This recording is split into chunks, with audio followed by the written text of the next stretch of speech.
Good afternoon and evening, everyone. Thank you so much for joining ASPN for our first virtual think tank. This is going to be session 1, and we are going to be starting the webinar in just a few minutes to allow some additional people time to log on. Again, thank you for joining us. We will be starting in just a few minutes.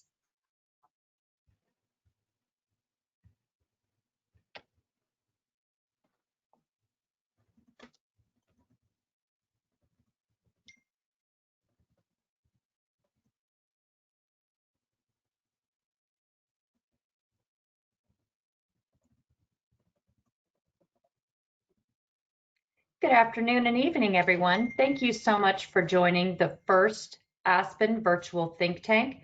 We are so excited that you're joining us for session 1 today. We will begin the webinar in just a few minutes to give some additional people time to log on. Again, thank you so much for joining the ASPN Virtual Think Tank tonight.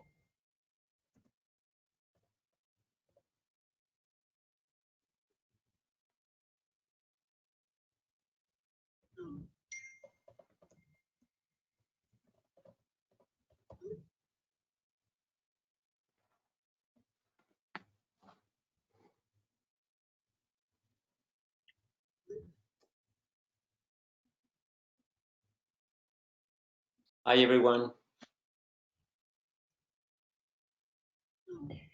Good evening, like everyone, and Ricardo, thank you for joining the first ASPN Virtual Think Tank. This is session 1. We will begin the session in just a few minutes to allow some additional people time to log on. Again, thank you for joining us. We will begin the session in just a minute.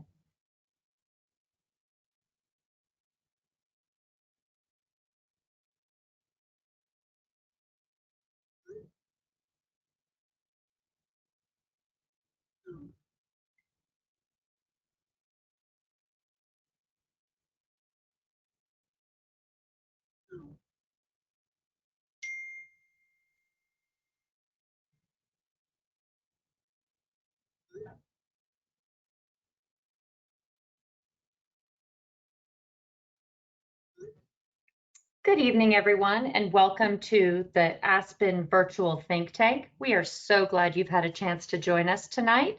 We will begin the session in just a minute to allow some additional folks time to log on. Again, thank you so much for joining us. We will begin the session momentarily.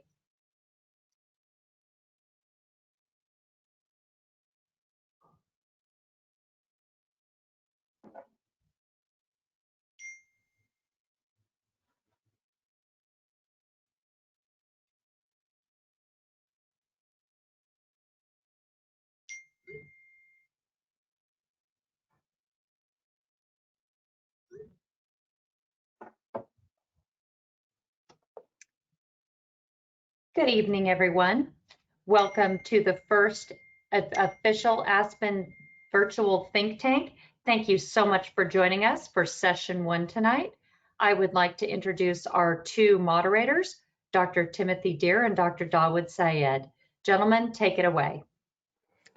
Thank you, Michelle, and thank you to everyone for logging in and tuning in for our first virtual think tank, the second annual ASPN think tank. If those of you guys remember, and when the world looked very different back in mid to early March, this think tank was supposed to happen in the beautiful Bahamas. Unfortunately, with the coronavirus pandemic essentially hitting right at that time, we had to make a very quick decision to cancel the think tank. I think there was, a smaller group of people that did end up going. A lot of them were already at airports, had already been there. So Dr. Deere and a few smaller group were able to meet there. But this is really kind of that meeting that was supposed to happen in March.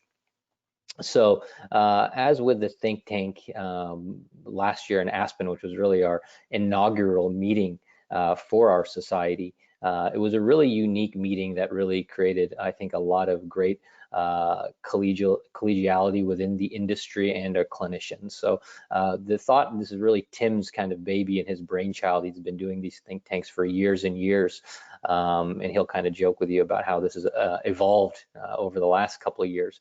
But again, really to have an open forum for open discussion between clinicians, scientists, administrators, industry people to really advance the field and further our knowledge. With that, I'd like to give the floor to our birthday boy today, Dr. Tim Deere. Happy birthday.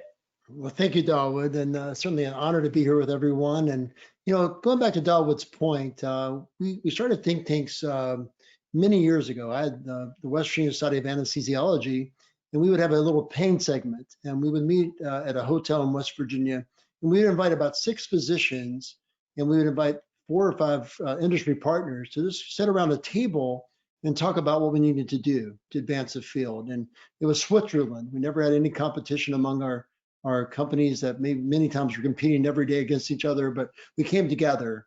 And so that's, so I really felt there needed to be an avenue of discussion between industry and physicians and nurse practitioners and scientists and researchers and payers, where we could get together and think and talk.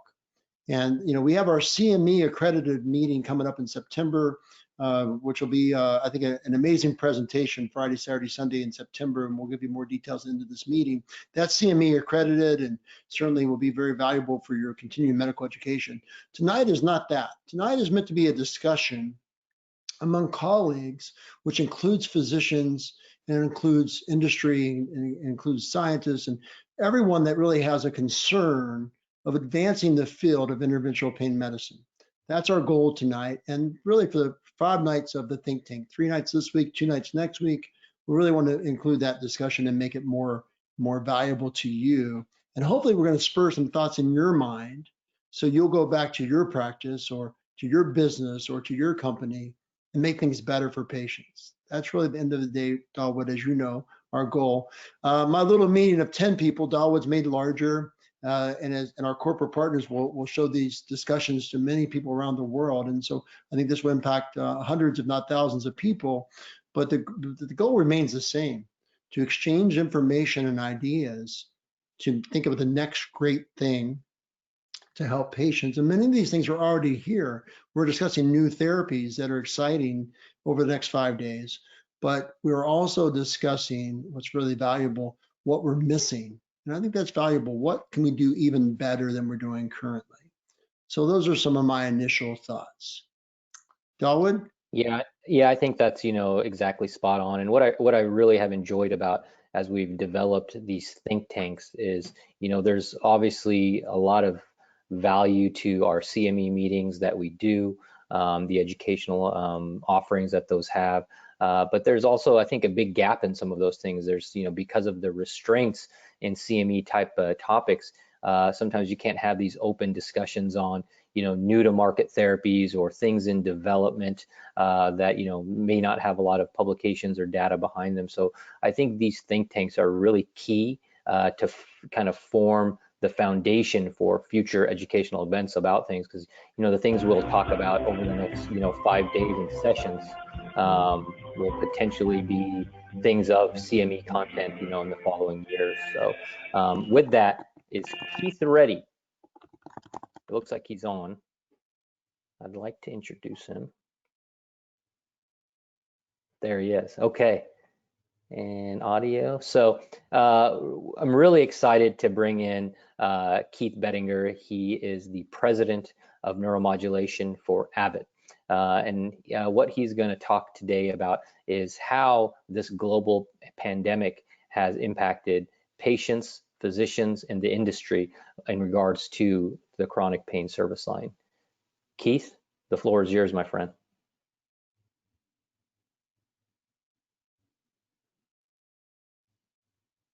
Still having some trouble hearing you.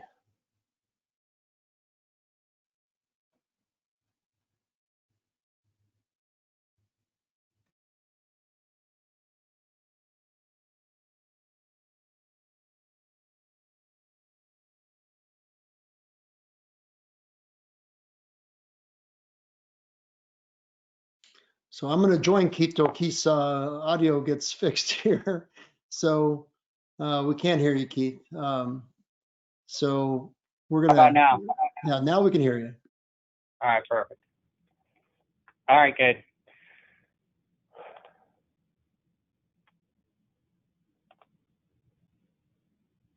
The floor is yours, Keith. All right, perfect. All right, well, thanks, Tim. So first I wanted to start off by thanking Tim and Dawood, and thanking Aspen for inviting me to speak on the current state of the interventional pain market. I'm excited to kick off the think tank. I mean, we've been a partner since this was WVSIP and now Aspen, and like Tim said, much larger. And we're incredibly excited to be part of it. Since this is a think tank, we thought I assumed a forum to make us all think and share ideas. I hope you find this time thought-provoking and a welcome change, I think, from the repetitive information you've probably been getting on webinars over the past 5.5 months. So I'm going to spend the next 15 or 20 minutes sharing my thoughts on the current interventional pain landscape, supported by a lot of data, and how it's been impacted by COVID-19. So a little background on myself. I've spent most of my career dedicated to advancing innovation in the neuromodulation market, so patients with chronic pain can find relief and restore their freedom. And so you as physicians and advanced practice providers have options to offer these patients. So I'm going to touch on the following in the next 15 or 20 minutes: the current state of interventional pain market, signs of recovery that we're seeing as a business, and probably that you could benchmark yourself against in your own practice, the overall resilience of the interventional pain physician and their practice, and then I'll give some of my thoughts on restoring the interventional pain market back to growth. And then I'm going to ask a good friend of mine and respected leader in interventional pain, Dr. Deere, to join me for discussion on the future of the market and kind of what he's been seeing over the last 5.5 months, and a representation of a practice during the COVID pandemic. And Tim and I have both spent a greater part of 2 decades. You know, today's Tim's birthday. He spent kind of the greater part of 2 decades, me the lesser part of 2 decades, committed to neuromodulation. So I'm excited to have a conversation with him. So I thought I'd start with the current environment. So first, we've learned a lot of really important messages with this global health and economic crisis. But I think the most important lesson we learned, or the lessons that were reinforced for us, were this: that in the U.S., over 50 million people suffer from chronic pain, and just over 20 million people suffer from high-impact pain, or pain that has limited their life or work activities for the better part of for every day or for the better part of 6 months. And many of them need treatments.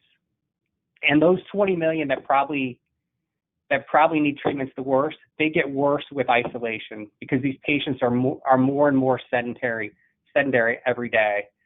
I think we can all recognize that after March, April, and early May, that interventions for treating pain may be seen bureaucratically as an elective procedure, but for chronic pain patients who are suffering, those treatments and interventions are seen as emergent, and in some cases life-saving. And I don't think that was ever more important than, or more apparent than, over the last 5 months.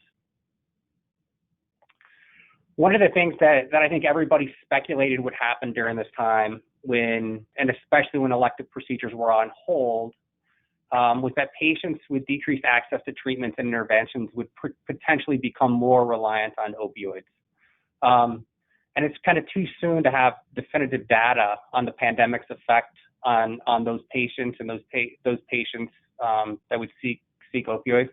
But the early numbers are concerning, and this is where I'm going to start sharing some data that we look at as a company to get an idea of how this has impacted our business, how this has impacted your practice, and how this has impacted patients. But so far, over the last 5 months, alcohol sales have risen by more than 25%. A recent analysis of 500,000 urine drug tests by Millennium Health also showed some worrisome trends. One, an increase of 32% for unprescribed fentanyl, 20% for methamphetamine use, and 10% for cocaine from mid-March through May. And suspected drug overdoses have climbed to 18% have grown 18% in that same period, and that's out of a study that was done by the University of Baltimore. So let me shift to signs of recovery that we're seeing in the market. And I'll talk a little bit about the global markets and what we looked at from a global perspective, and then I'll kind of dial it down to the U.S. because I think most people on this call today are from the U.S.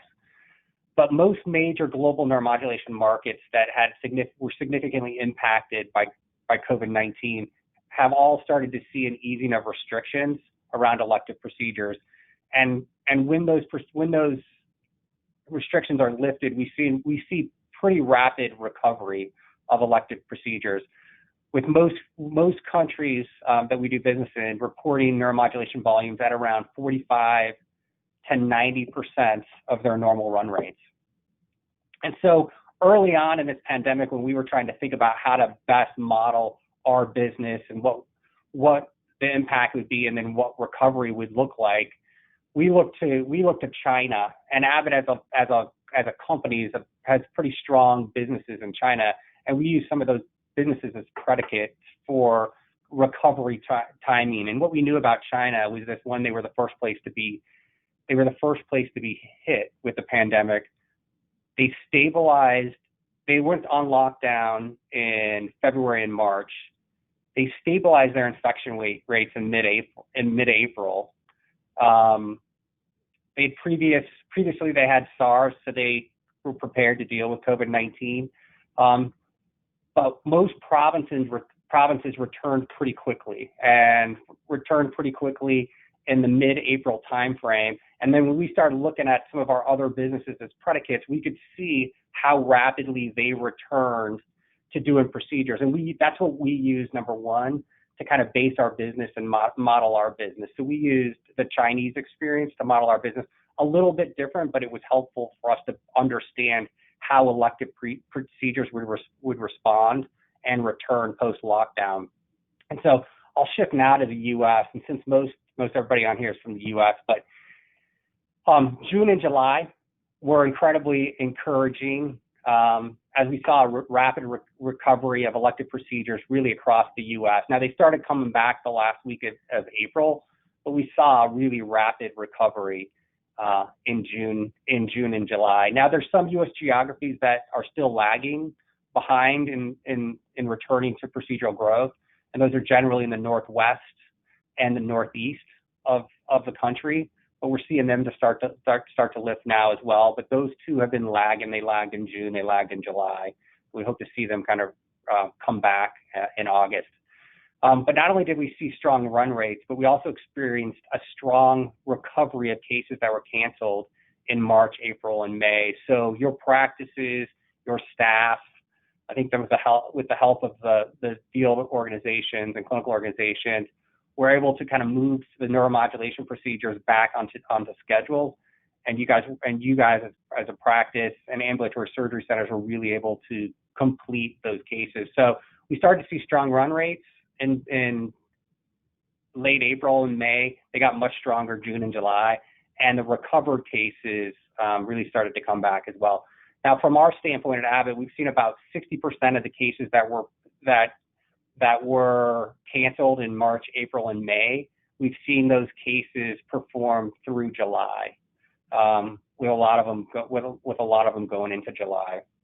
We're also seeing some impacts, and I'll get to this a little bit later, but we're also starting now to see some impacts of resurgence in some geographies. So some geographies that thrived initially are pulling back. Even in Texas, where I'm in Austin, Texas today, elective procedures in the hospital still aren't going, but the ambulatory surgery centers and the physician practices have been strong.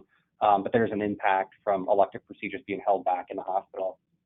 So we've also done a lot of our own market intelligence, physician and patient surveys. We read a lot of reports from consultants, from McKinsey, from Boston Consulting, and then we look at analyst reports and modeling. And one of the ones I'll talk about in a second is one by Needham that I think has a good model for trending elective procedures, and they've been pretty accurate when we compare what they think compared to how our businesses has acted over the last several months.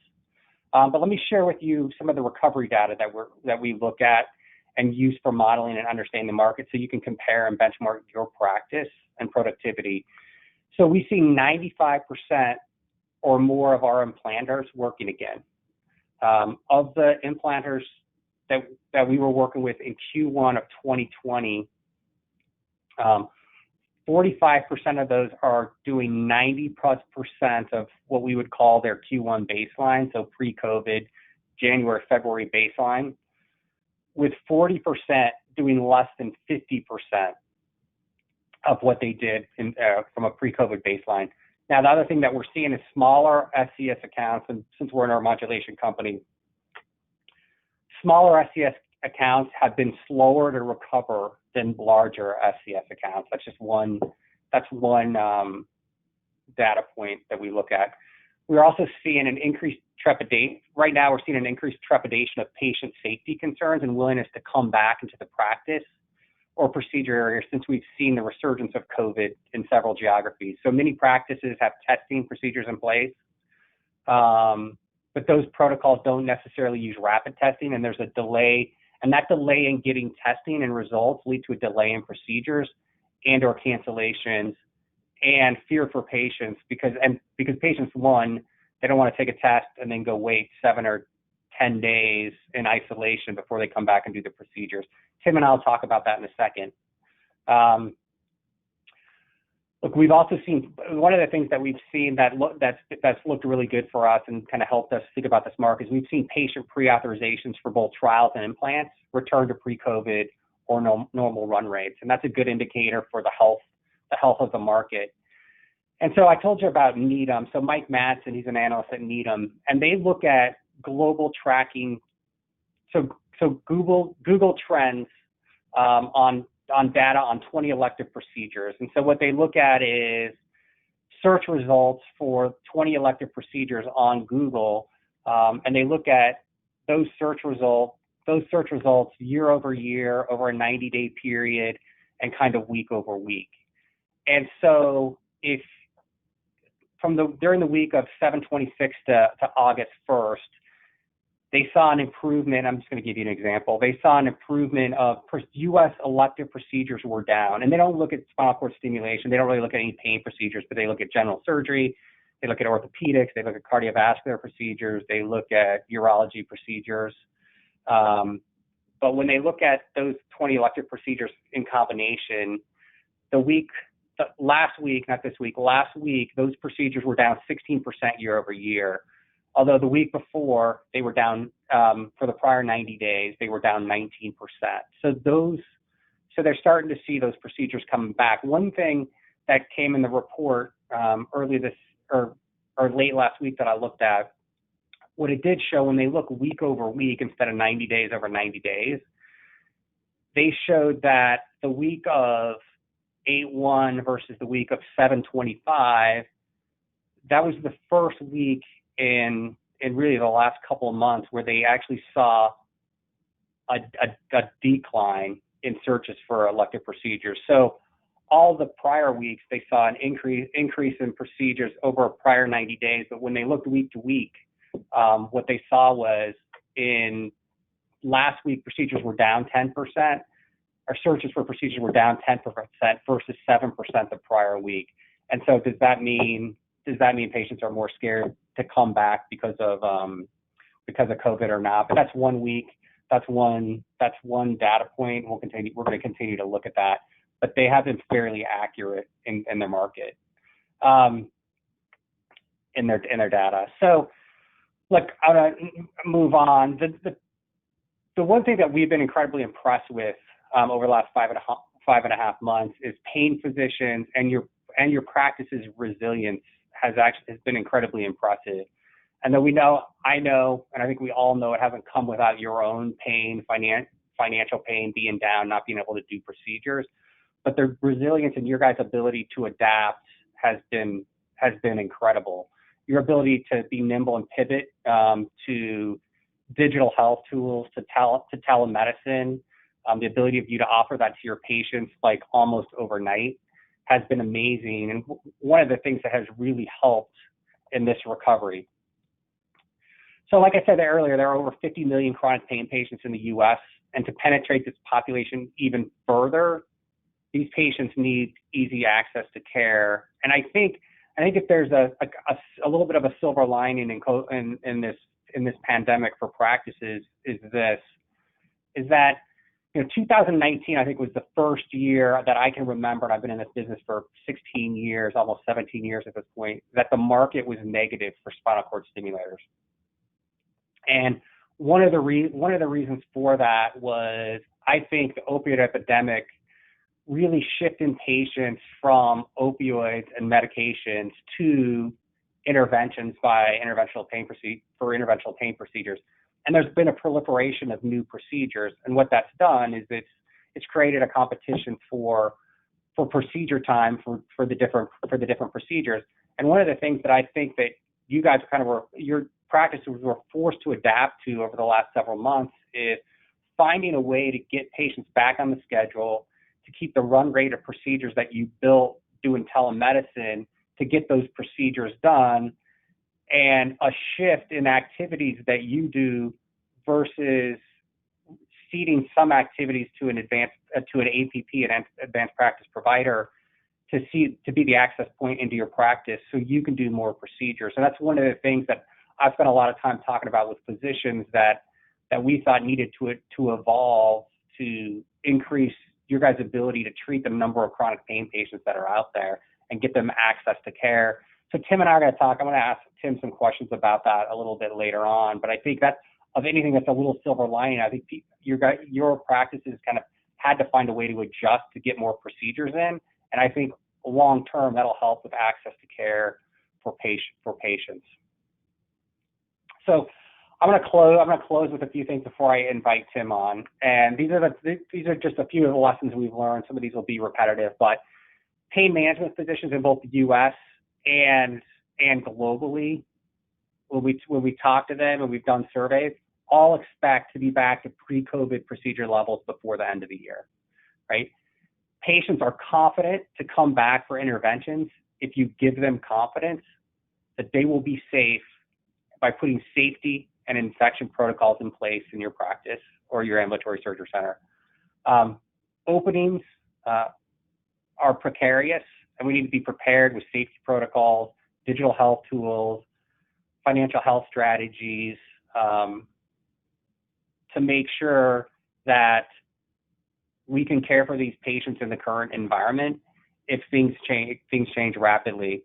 And now, more than ever, we need to be connected to the patient. And one of the things one of the lessons learned for us is that we need to invest much more heavily in digital health, and we've done that. So in digital health and digital tools to stay connected to the patient remotely, and kind of put our money where our mouth is. We even launched our digital health platform during the pandemic because it was very clear that patients want to stay connected, and the only way to do that is digitally and remotely. And you guys figured that out really quickly. We know physicians and practices can pivot quickly and adopt new tools.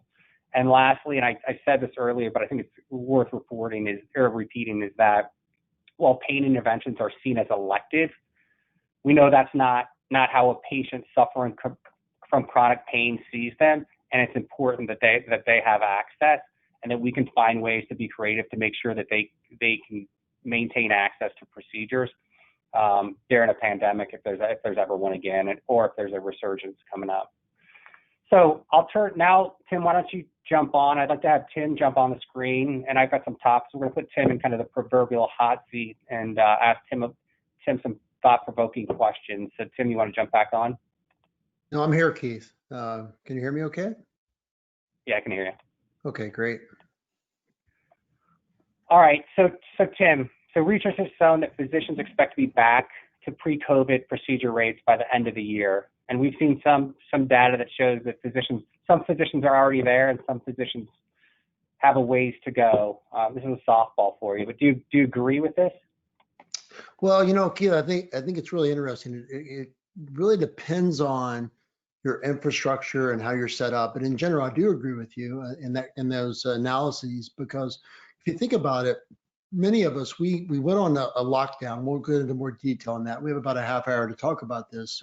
But we went into a lockdown for several weeks, and we called pain elective, and we went into this period where we didn't treat patients. And now that that patient population, for many reasons which we can discuss, needs treated. And because of that, we're actually busier than we've been in some time, because patients are demanding or needing improvements in their health, and we can offer that to them. And so I think the fact that we withheld it for a while, which was the right thing we thought to do from a public health policy standpoint, led to this pent-up demand for minimally invasive, low-risk procedures, which can be done in an outpatient setting. All those things we can offer. So that's my initial thoughts on that. I know you want to dig deeper into that, so I look forward to that component of the discussion. So when you think about your own practice, what have been the key drivers for accelerating recovery in your group and in your own personal practice? So, this think tank was originally going to be held in the Bahamas at the Baha Mar, which was actually very nice. I ended up going there with about 40 people who had already traveled to the Bahamas. But at that point, I came back that next weekend, and that's when the real elevation of this issue began, March 15th weekend. And that's really when we decided to do 2 weeks to curb the rise in the infection rate. And what happened, as you all know, we're 5 months into this now. So that 2 months to curb the rise became a way of life for us. So with that, what happened was we began to quickly transition. And I think, Keith, to answer your question, there's several factors. My nurse practitioners and my administrative folks teamed together over that weekend, and we had never done telehealth before. We became very astute at telehealth. Now, we had a recent post on telehealth, and someone actually said to me, well, it's better to see people in person. And I think that's usually true, but you have to adapt to your situation. So the adaptation to telehealth has been very important. And we can talk about what we can find out on telehealth. It can be helpful to patient care.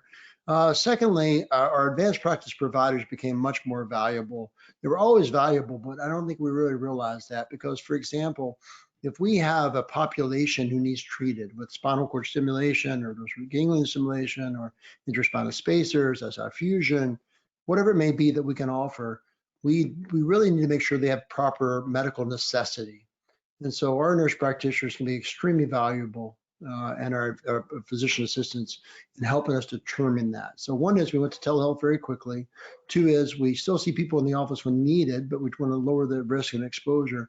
Three is our advanced practice providers played a major role. And fourthly, and I think this is important, interventional pain physicians did interventional things after we got to the point where we could determine that. So we can get into more detail about that, but those are some of the initial thoughts based on your question. Okay. All right, well, I said this earlier. So 2019 was negative growth for the SCS market for the first time in a long time. There's a lot of reasons why we think that occurred. But I think one of them is the competition for procedural time in the procedure room. So I have a few questions around that, and that kind of dovetails into what you just said. So is the advanced practice provider more or less important going forward in our new normal and as the practice evolves? Well, no, I think they've always been. So I know we have some advanced practice providers on this call today, and we'll be watching this on the video rerun of this for members on the website. They've always been extremely important, and I'm a big believer in the patient care team. So I think the front desk people who check people in or call them on the phone now to get them on telehealth, the nurses who do the evaluation, the nurse practitioners, physician assistants who help us there, all critically important. That what's really changed is they have to be effective in the analysis of the patient's history, the imaging studies, and the patient's limited, really video evaluation that we do in telehealth. So I think the ability of those advanced practice providers to bring the discussion to the facet joint, to bring the discussion to the nerve pain after back surgery, to bring the discussion to CRPS type 1 or 2, causalgia, all those things have been elevated importance-wise. So I think it's really a time where we're asking our advanced practice providers to be better than they've ever been. And they've risen nationwide, as I talk to my colleagues. They've risen to that point.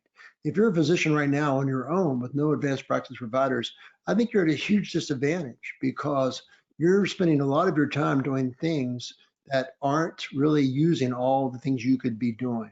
What I mean by that, you can't be in the OR, for example, of those people who were delayed care. And we'll talk about that in a little bit, Keith. I think one of the things we did incorrectly, which we learned from, we delayed care to people who needed care.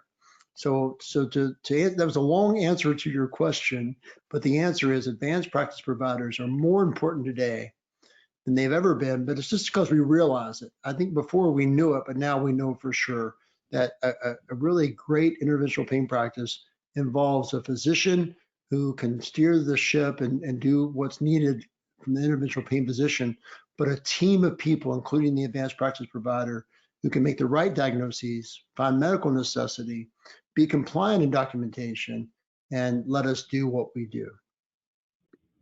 Yeah, I think we agree. I think we agree with that. That was a little long-winded, but you're getting older. So my next question is, what does that do to the physician? But you kind of already answered that. So what does that do for the practice? No, I think for the practice. So let's think about this a little bit, and I'll give you another long-winded answer. I think it's important. In the past, I think, physicians many times spend a lot of times doing things physicians really doesn't need to do, typing in information in their computer, spending time with, doing documentation things that really doesn't have to be the physician themselves. And now what we've learned is that we can actually have people help us with those tasks who can do a great job. My nurses are amazing at helping me document that. We have to go back and review that, make sure the information is correct. But really it comes down to, and this has been one of my strategies and philosophies for years, physicians need to do physicians' work.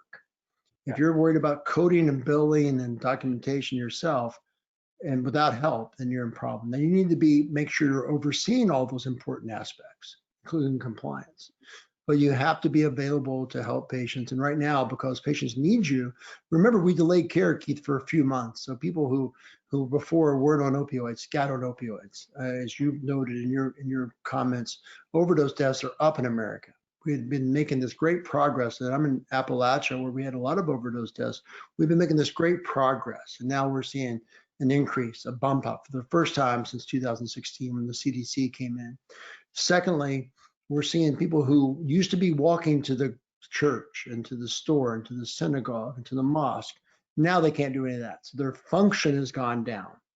So we're seeing the two things we talk about a lot, opioid use and function, going the wrong directions. And I think because of that, we need to get more exact in our treatment. Yeah. No, I mean, you've spoken for years about physicians doing physician work and, getting other people to do the work so you can go in the procedure room.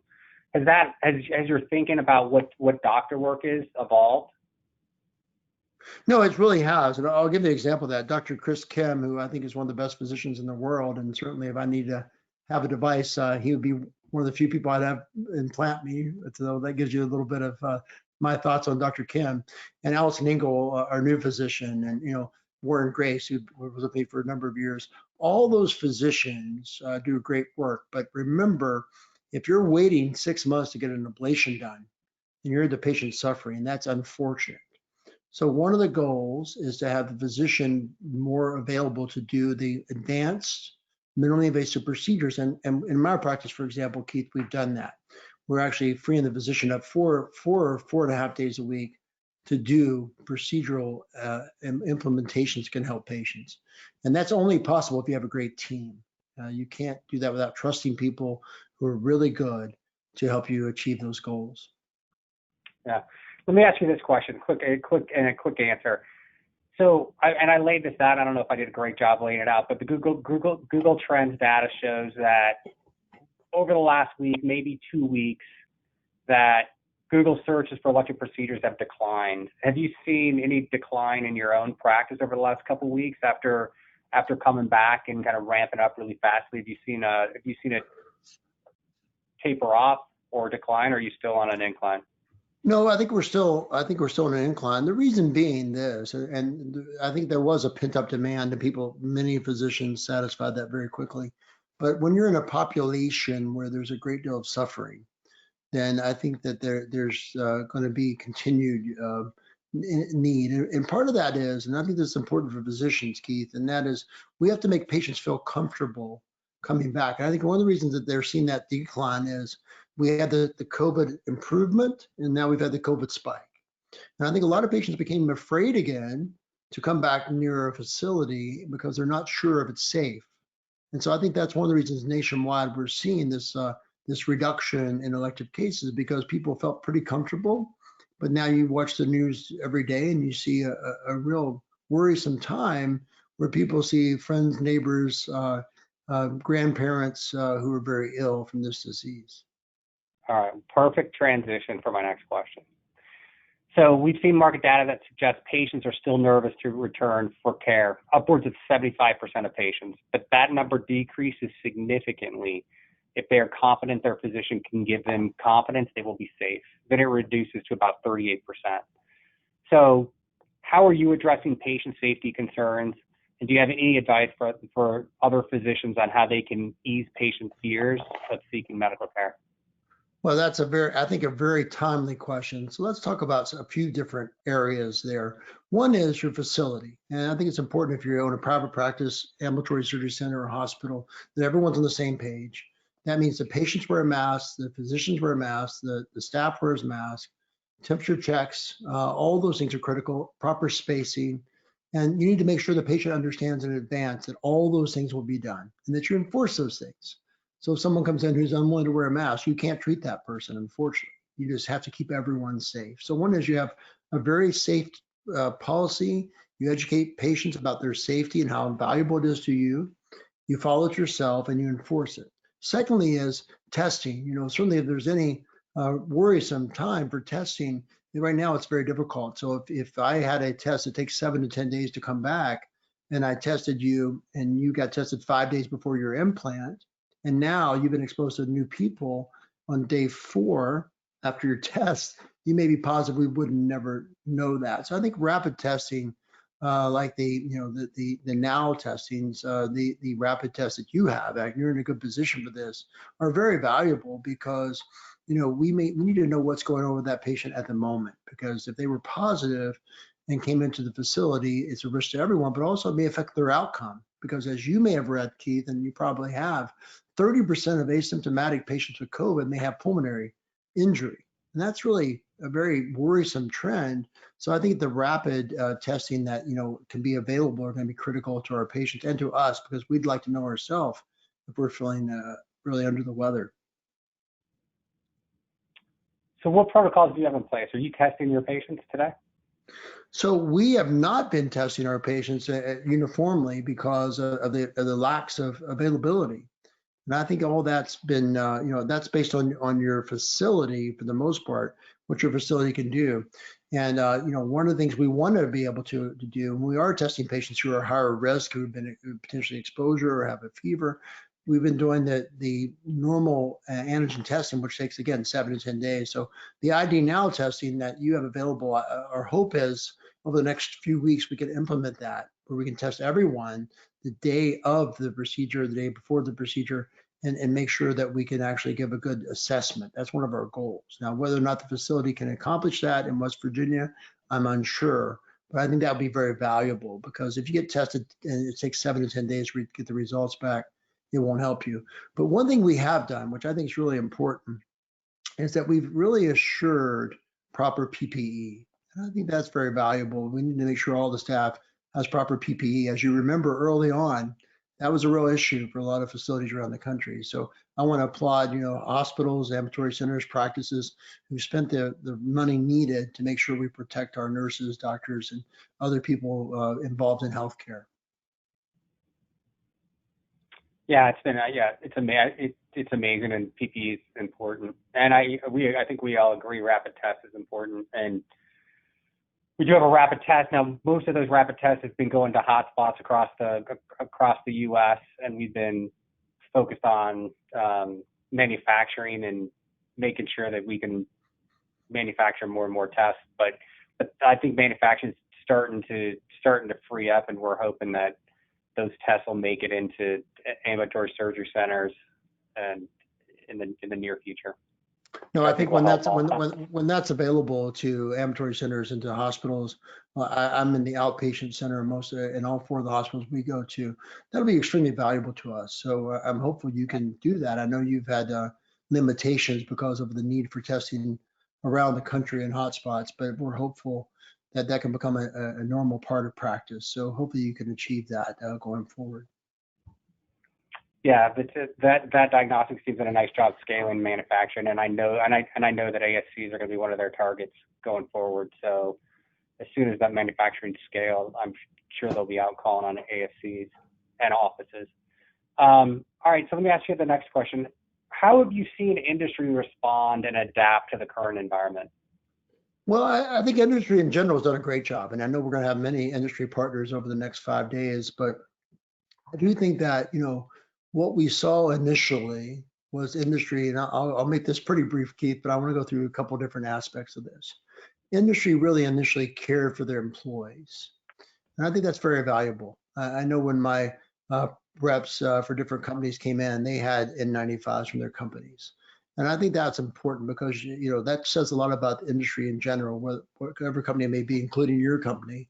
You care for your employees. I think that's very valuable. Secondly, you cared for the patients. You tried to educate them, without having them come to the office. And for example, as you know, Abbott has a toolkit, a virtual toolkit where patients are called and directed within the compliance of HIPAA, just like they would be in the office, to toolkit for DRG, a toolkit for spinal cord stimulation, toolkit for RFA, whatever it may be. And I'm sure other companies have done very similar things. That virtual toolkit to me is extremely valuable. I'll give you an example. I just left my office about an hour ago with my team. The last patient I saw had been seen by another physician. He was what we would call a virgin back, no back surgeries, but he had a neuropathy from some other disease statuses, and he needed stimulation.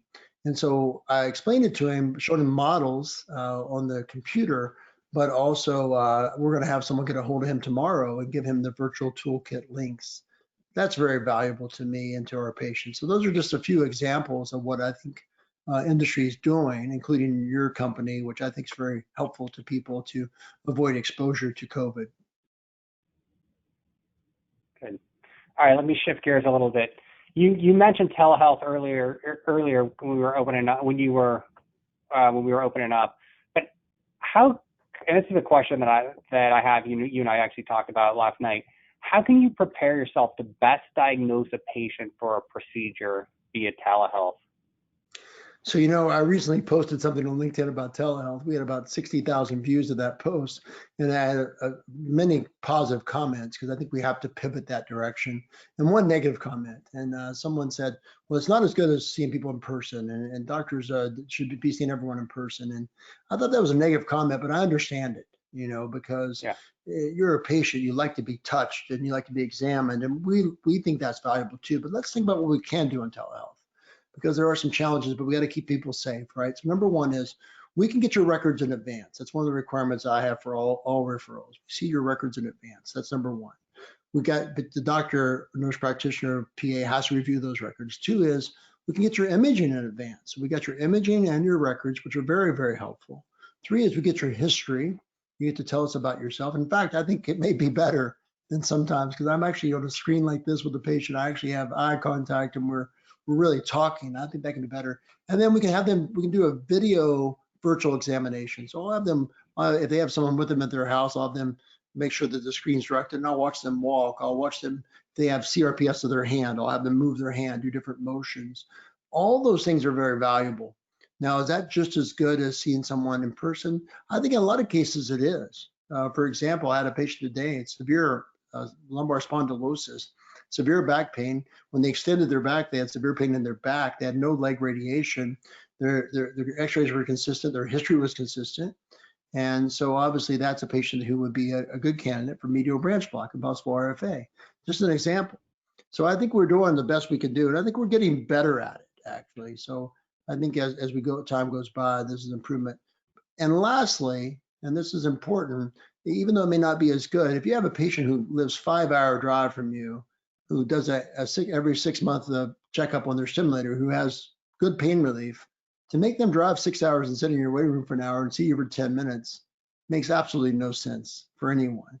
When we can do a telehealth visit like this, and then if we need to get an x-ray, we can do that in their hometown in another state, for example. So those are all important factors.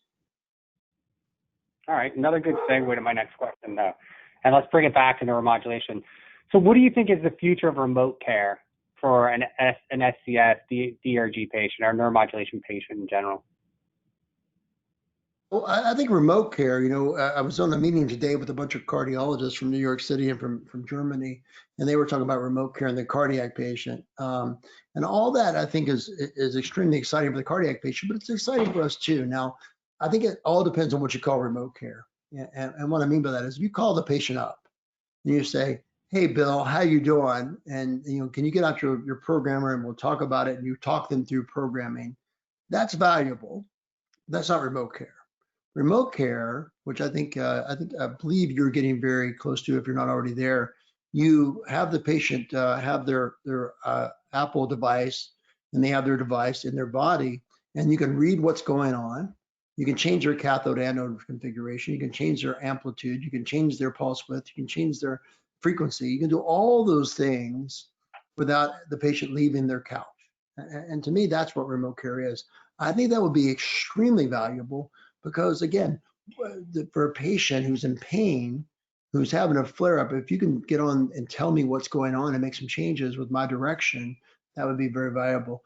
And then the other part of that is diagnostics. If someone has a problem with their lead and the impedances are all high, and you can read that for me, I know that patient may have a fracture, a dislocation of the lead, a migration, and I know I need to get some new x-rays and to do some analysis.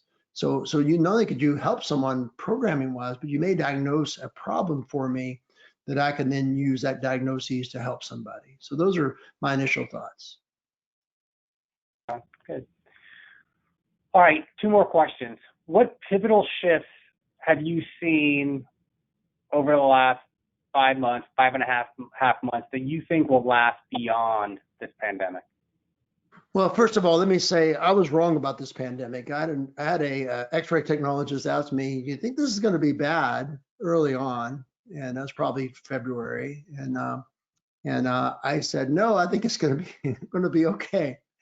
Man, what a terrible prediction. That was awful. Having said that, once we saw the breadth and the severity of it, my friends like Corey Hunter in New York City, Priyanka Ghosh in New York City, all my friends in New York City, Desir Dewan, I kept hearing about what was going on in New York City. And that was my first real warning that this was going to be much worse. And I think a lot of my friends in West Virginia thought I was fairly crazy because I was very paranoid about this very early and started wearing masks and distancing from people and recommending my patients do the same. Now, having said all that, you asked me what's going to persist. I think a lot of things are going to persist. I think number one, we're going to be ready for future pandemics. I'm writing an article right now with Erika Petersen, who's going to be on here later tonight, and some other colleagues, where we're going to recommend how to do research in the pandemic, because I think that's been a question. How do you do research in a pandemic? Studies going. So we're going to change the way we do research so that we have a virtual aspect of research. It's quite easy to do. Two is, I think when we have future problems like this, we're going to be prepared already for telehealth. And I think telehealth will continue in some fashion. It won't be every patient, but for patients who travel a long way, have physical disabilities, a lot of our patients have those things.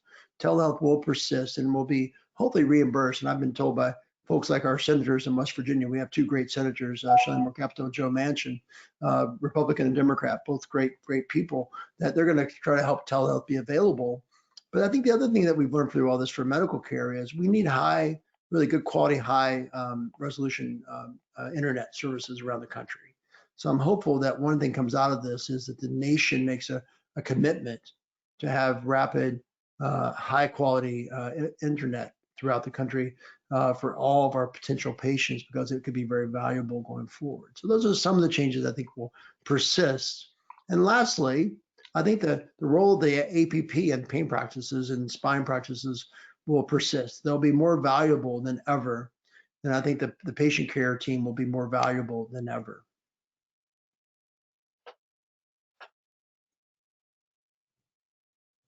Keith, we lost your audio all of a sudden.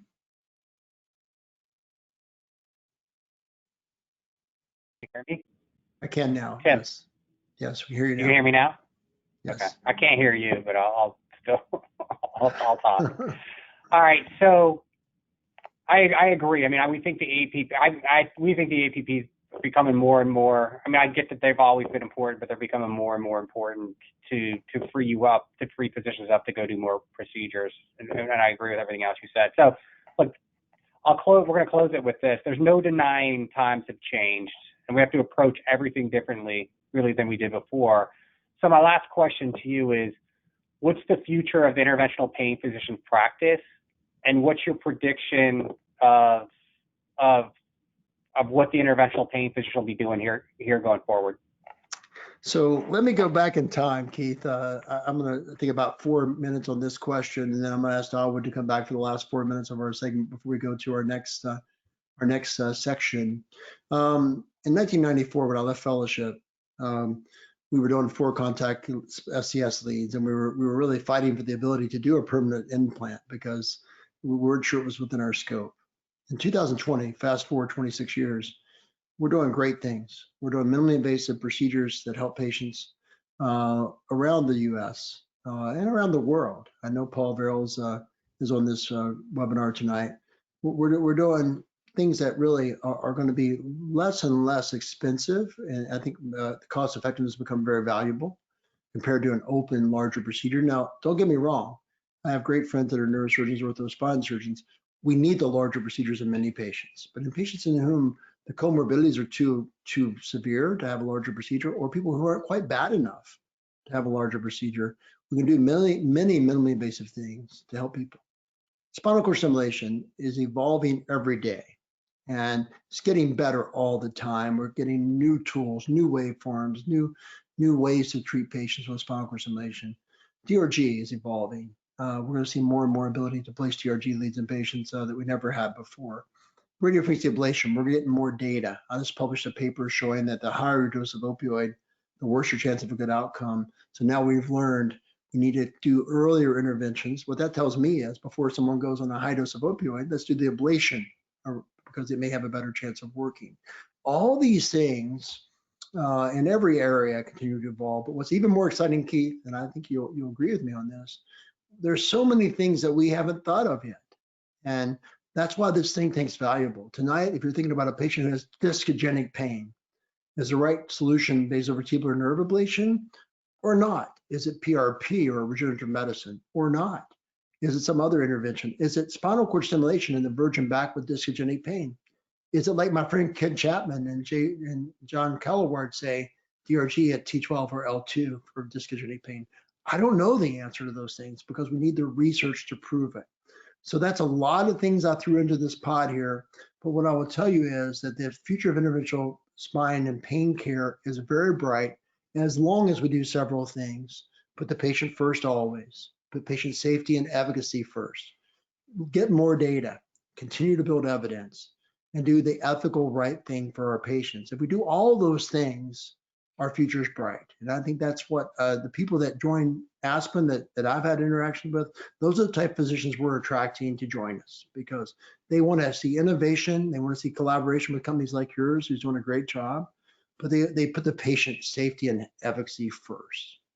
So with that, I'd say the state of pain right now is quite good in pain care, but it can be even better. And our goal is to strive to make this even better.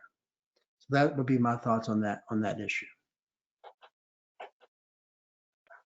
All right, good answer. Can you hear me, Tim? I can hear you just fine. Okay. All right, so I'll close with this. Look, I think interventional pain physicians in their practice have shown an incredible amount of perseverance over the last 5.5 months. I mean, it's been incredible how you've transitioned from seeing patients live to seeing patients with telehealth. Just really continue to keep your practices going, creating access for patients because, you know, like we've discussed several times on this call, I mean, pain is emergent for patients and access is incredibly important. And this all hasn't been easy, but you guys have figured out to do it. I'm not sure it's going to get easier for a while, but I think conversations like these and getting a better understanding of how to look at a complex market like this can help all of us better understand what we can be doing to help each other succeed and ensure patients are getting the therapies that they so desperately need. So Tim, number one, I want to thank you for playing along today. I enjoyed it. That was fun, good answers. And then thanks to Aspen and its members for looking out for patients during this trying time. We appreciate everything you guys do. Thank you. Okay, thank you. I'm going to ask Dawood to join us. We have about, I guess, about 3 or 4 minutes left, Keith. So Dawood, you're welcome to ask us any questions or make any comments about our discussion. Yeah, no, I think that was a really excellent job, gentlemen. I think it set a really good tone. Besides, only thing I'm going to do is I'm going to request that Abbott send an AV guide to their president so he can have a little bit better, a little smoother delivery on those. But otherwise, the content was really good. Keith, I have a question for you since, and you may not have all the insight on this, but since Abbott is such a kind of a global brand and has service lines amongst different things besides pain, and cardiology is one thing that I'm interested, because I think maybe even more so than pain, they fall out of being considered elective. And you mentioned the resiliency of the pain market, how they've rebounded post-COVID. How is interventional pain services doing in comparison to like interventional cardiology as far as getting back to pre-COVID levels? If you know that. Can you hear me? Yeah. I blame the AV problems on Aspen, not on Abbott. But look, interventional cardiology, look, they weren't as impacted like we were initially. So in April and end of March, April, May, interventional cardiology, emergent procedures, life-saving procedures, they were still doing those procedures. Now they were hit. And like EP physicians that are doing ablations, they were hit pretty hard too. That's pretty elective. The business didn't decline to the level that it did for spinal cord stimulators and other pain procedures. That being said, we came back at way faster than those procedures came back. And initially it was just the ASC. The ASC was just much faster at ramping back up, getting procedures in, and the hospitals kind of tailed behind. So in May and June, we saw a big shift to the ASC versus the hospital. Now in July, it kind of all balanced out. But then when we saw this resurgence and hospitals shut down elective procedures again in some states, those interventional cardiology business started to see a hit again, where we were still on the incline, because we're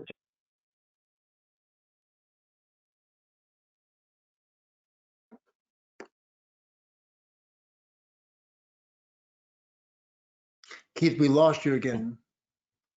If you can hear me. Can you hear me now? We can. Yeah, okay. So I don't know where you lost me, but in July, when COVID kind of resurged and hospitals shut down elective procedures, that impacted the cardiovascular business, didn't impact the pain business as much, because we've made that shift to the ASC. We made it over the last 6, 7, 8 years. They haven't made that shift, right? So they're impacted by the hospital a lot more than we are. Now, we're back at the same mix that we've been at in terms of procedures in the hospital, procedures in the ASC, and procedures in the office. But in June and July, it was much different. So we were impacted much more earlier. We came back a lot faster. They've had some impacts because of the hospital and elective procedures that we're not really seeing. So Keith, it was a great honor to join you. So thank you so much for Abbott's sponsorship and Abbott's collaboration with us and to help us improve patient care. So again, thank you so much for joining us tonight. No, thank you. We appreciate your guys' partnership. Awesome. Now we have Dr. Chakravarthy joining us. Hello, Krishnan. And we'll be having Dr. Grewal, Dr. Vallejo, and Dr. Fishman also join us here in a moment. Dawood, you want to have a comment here? Then I'm going to say a word or two about this next segment. Is Dawood frozen or asleep? I think his internet may have frozen. Let me say a few words about this next segment. Ricardo Vallejo is one of the speakers in this next session with 3 amazing young leaders in our field, Dr. Grewal, Dr. Fishman, and Dr. Chakravarthy. And I will say I've known Dr. Vallejo for many, many years. In fact, we gave Dr. Vallejo an award a while back at a meeting based on his research before anyone knew about his research very much. And the reason we did that award, it was my recommendation because I'd listened to his speeches and his talks and his lectures. And I thought Ricardo Vallejo and Ramson Ben-Yaim and his partner and David Cedinho and other people in his team were doing amazing work. And so I still feel that way. And I think tonight, for the next hour, we're going to hear about some things you need to know about the work that Dr. Vallejo did, now Medtronic, actually, again, thanking Medtronic for their collaboration, Andrea and her team with us tonight. And with that, Dr. Chakravarthy, I'm going to hand it over to you. And thanks again. Thanks, Tim. You know, for all the folks on this evening, the fellows, the folks, ASPN members, mid-levels, I think it's an appreciation for how we've really changed the way we are educating each other among all the different sciences that you're going to witness over the course of this think tank. It's interesting, you know, to comment around where do we see cardiology compared to the pain space. And one of the exciting things you're going to hear in this next hour is really one of the big advents of discovery that really changed the cardiac space was the statin era. And why was that so pivotal in changing the fundamental way the practice of cardiovascular medicine really happened was because the innovation that happened really was based on outcome-centric and driven by great fundamental science. And I think when you look at our medical field and our specialties, science and data really drive are the pillars of how we make effective change in our treatment paradigm. How do we get the right patient, the right therapy? So in the next hour, there are going to be some certain really important themes that you're going to really hear from Dr. Vallejo as he talks about DTM and its discovery, that it spent really over a decade in putting in the time and effort. But really what you're going to appreciate tonight is that this is the first time we're talking about innovation with really a focus on the disease process. So often in this space, we find that we enable things clinically and then we try to find mechanism of action. But to really shift that focus to understanding what are the appropriate objective measures that really make a difference is really going to influence how therapy development goes in the future. And so part of that, and really I think a special part of DTM, given our kind of my own immunology background at CDC, you're going to really hear Dr. Vallejo talk about really what is it that we're actually stimulating outside of really getting down to single neuronal action potentials, really understanding the context of DTM from the greater microenvironment that's in the spinal cord. So with that, I'm going to invite all of our wonderful faculty and panelists on really quickly, and then I'm going to turn it over to Ricardo, who's become a very close friend, to lead off and talk a little bit about DTM. And then Michael and PK are going to go through individual cases, and I'm going to try to pepper them with questions. And certainly the chat box on the right, you guys, anyone that's on tonight can ask specific questions. I'll try to get them to address that. But this is a starting point about conversation around DTM, what it really, where it is in the space of spinal cord stimulation. And it's going to be an ongoing conversation nationally. So each of these guys would be more than happy to serve as additional resources if they don't answer everything this evening. So with that, I'm going to turn it over to Ricardo, my wonderful friend and dear friend, to talk to you about DTM. Thank you very much, Krishnan. I suppose it's mandatory to start by the beginning, and it has to be to congratulate Tim not only for the organization, but also because of his birthday. And he's absolutely right. He's probably the only person that several years ago saw that there was any value in all this basic science research that I had been doing all these years. I would like to start today by a quote that is probably very popular and you all may be familiar with, and it's the quote by Voltaire, in which he says that doctors put drugs of which they know little into bodies of they know less, for diseases of which they know nothing at all. And the reason I want to start for this is because that is not the case from pain management. It could have been back in 1965, but it's no longer valid, this assumption. We have learned tremendous amount of information in the last 25 years in which neuroscience has shown us the relevant value of neuroinflammation and in particular the glial cells that drive these processes into the development and maintenance of neuropathic pain. We cannot understand nowadays pain without the activation and expansion of all this role that these cells are playing. So because of that, I think it's tremendously important that we incorporate that into the neuromodulation field. Unfortunately, these last 25 years, this information that has been generated has been ignored or neglected in the field of neuromodulation. And it's probably the reason comes back from the original hypothesis, the gate control theory, in which everything was about neurons, in how to modulate these cells in order to provide relief. And I think there were tremendous advances from a technological perspective, from a computational and mathematical models to try to optimize these parameters. But if you don't understand the disease, as Voltaire perfectly explained, it's very hard that you will understand how you can improve the therapy.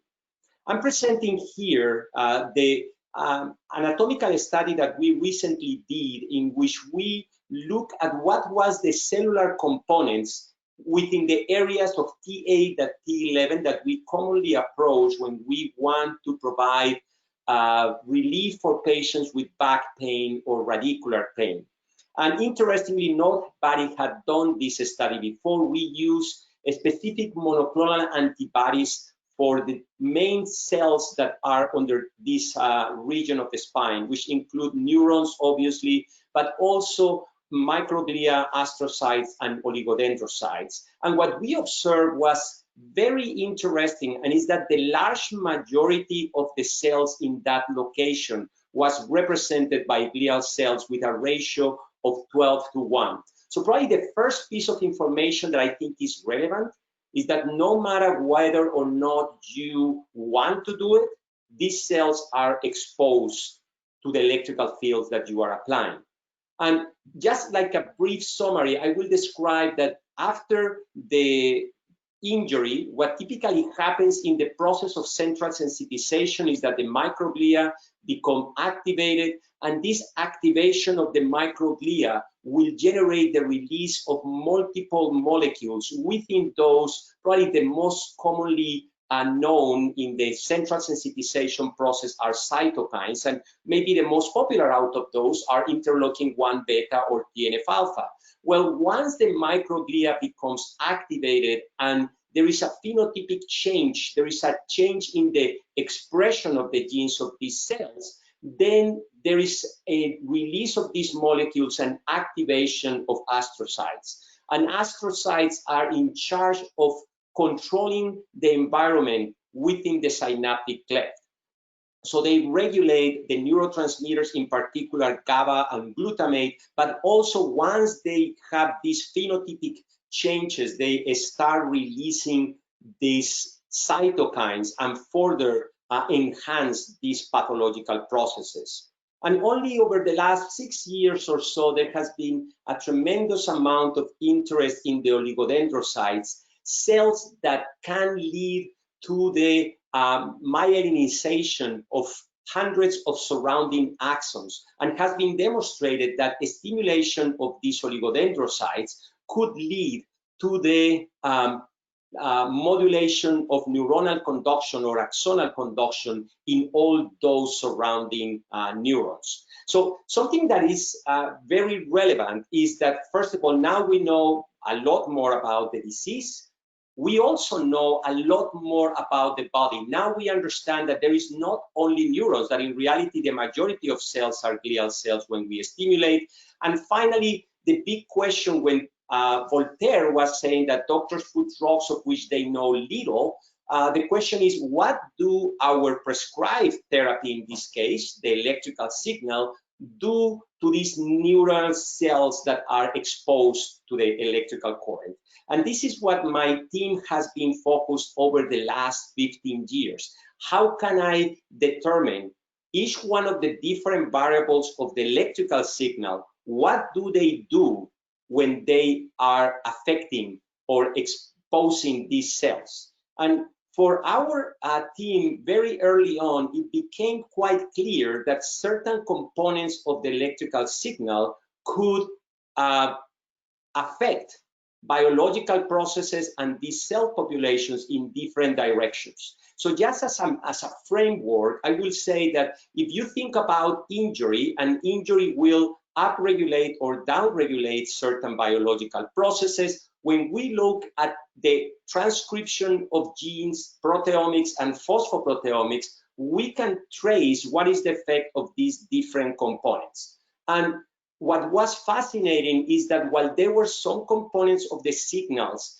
that could revert these effects caused by pain, there were some other biological processes that were further upregulated or downregulated.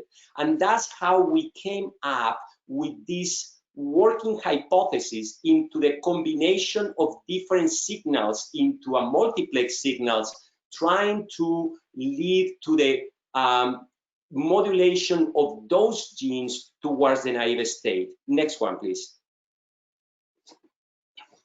Next one, and there you go. So here what I'm going to present is some of the experiments that we have done over all these years, trying to improve behavior, as many other labs have shown, but also looking at the molecular mechanisms and trying to revert those mechanisms towards the healthy naive state.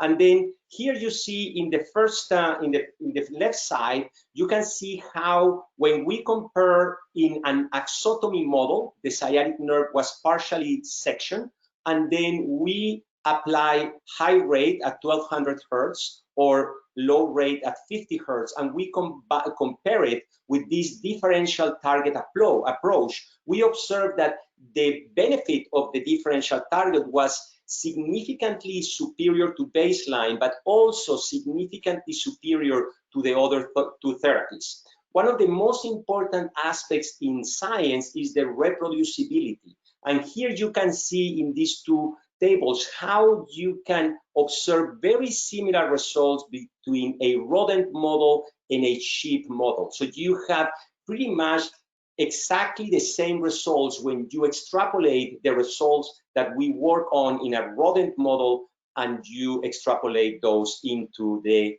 ovine model. Next one. As I told you though, one of the main purposes that I had from the beginning was to have something objective based on neuroscience that could tell me whether or not beyond the behavior, and it's very interesting because when the behavior is better, typically the gene expression also reverts towards naive state. And what we observe here is that when we apply differential target multiplex, next slide please, you can see that there is a strong correlation in terms of the effects that you have in all the cell populations that we were evaluating.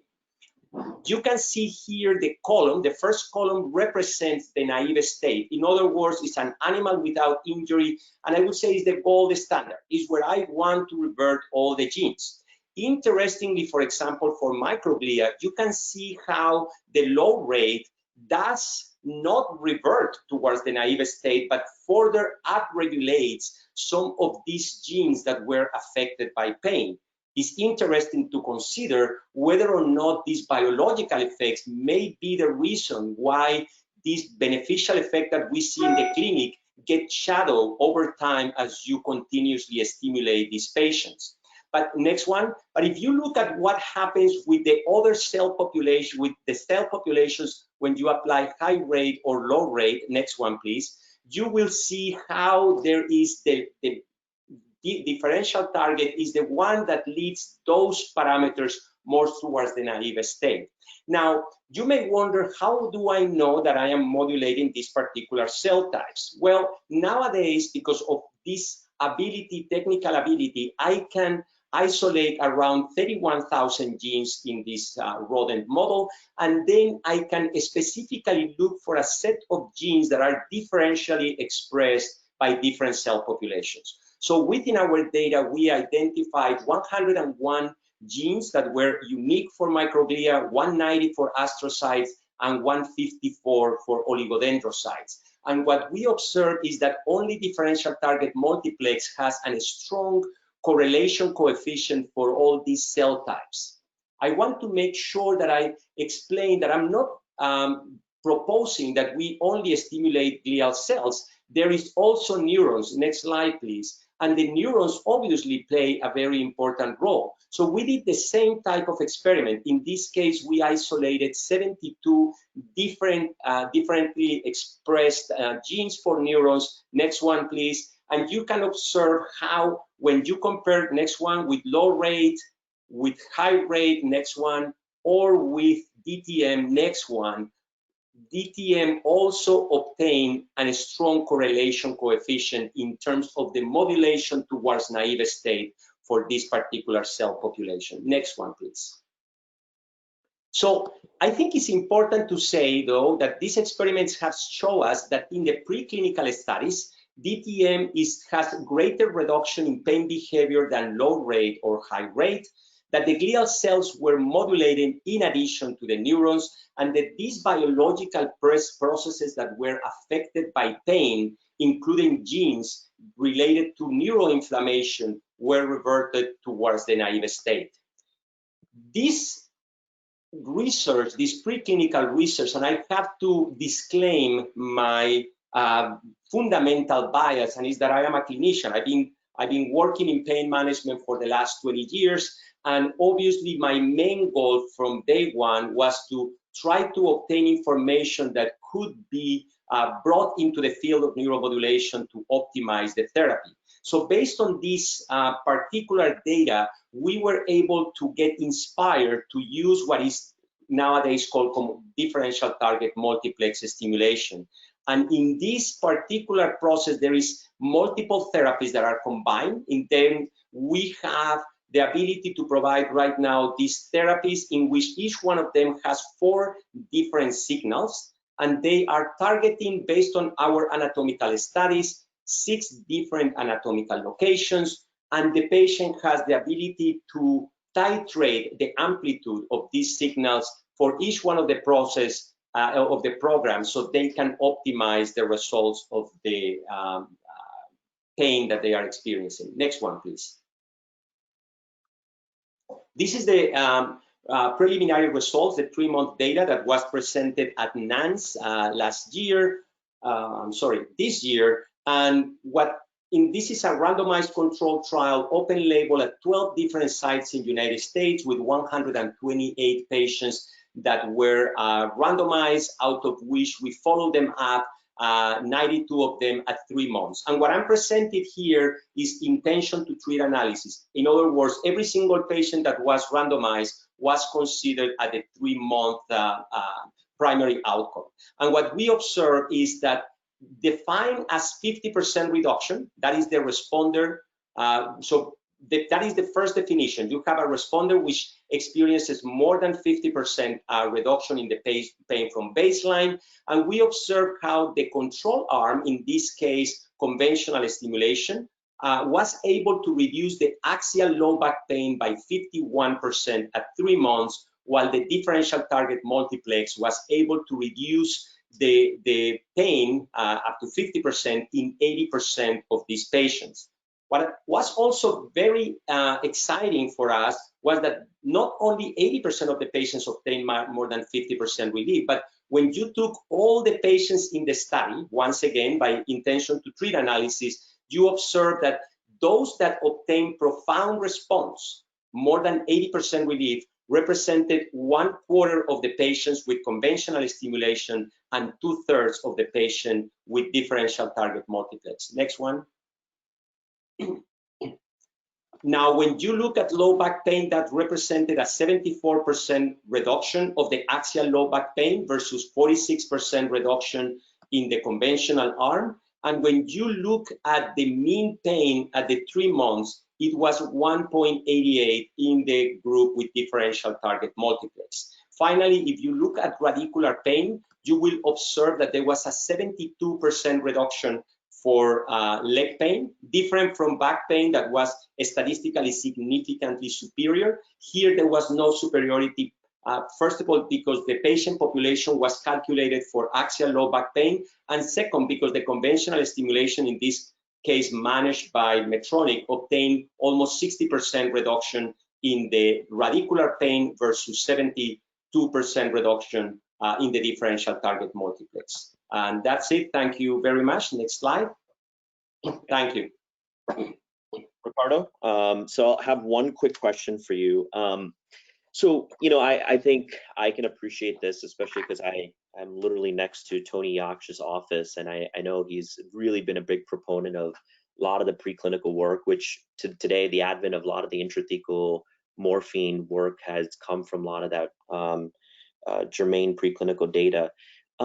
So most people's first reaction sometimes is DTM is really a lot of the data sets are all preclinical. I mean, how do we as clinicians really help to translate that, or where do you see kind of the future of this being applied in the clinical setting?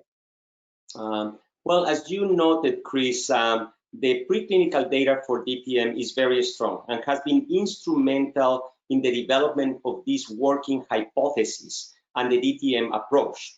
If you look at the translation into the clinical setting, it has been extremely successful. And just like an explanation for that, we just published the feasibility study recently, in which we have positive response when we convert with conventional stimulation. And also the successful primary endpoints that I just showed at 3 months were presented at NANS. We also just finished the 12-month data. We are currently in the process of analysis, and as soon as they will be ready, it will be presented. Fantastic. Okay, great.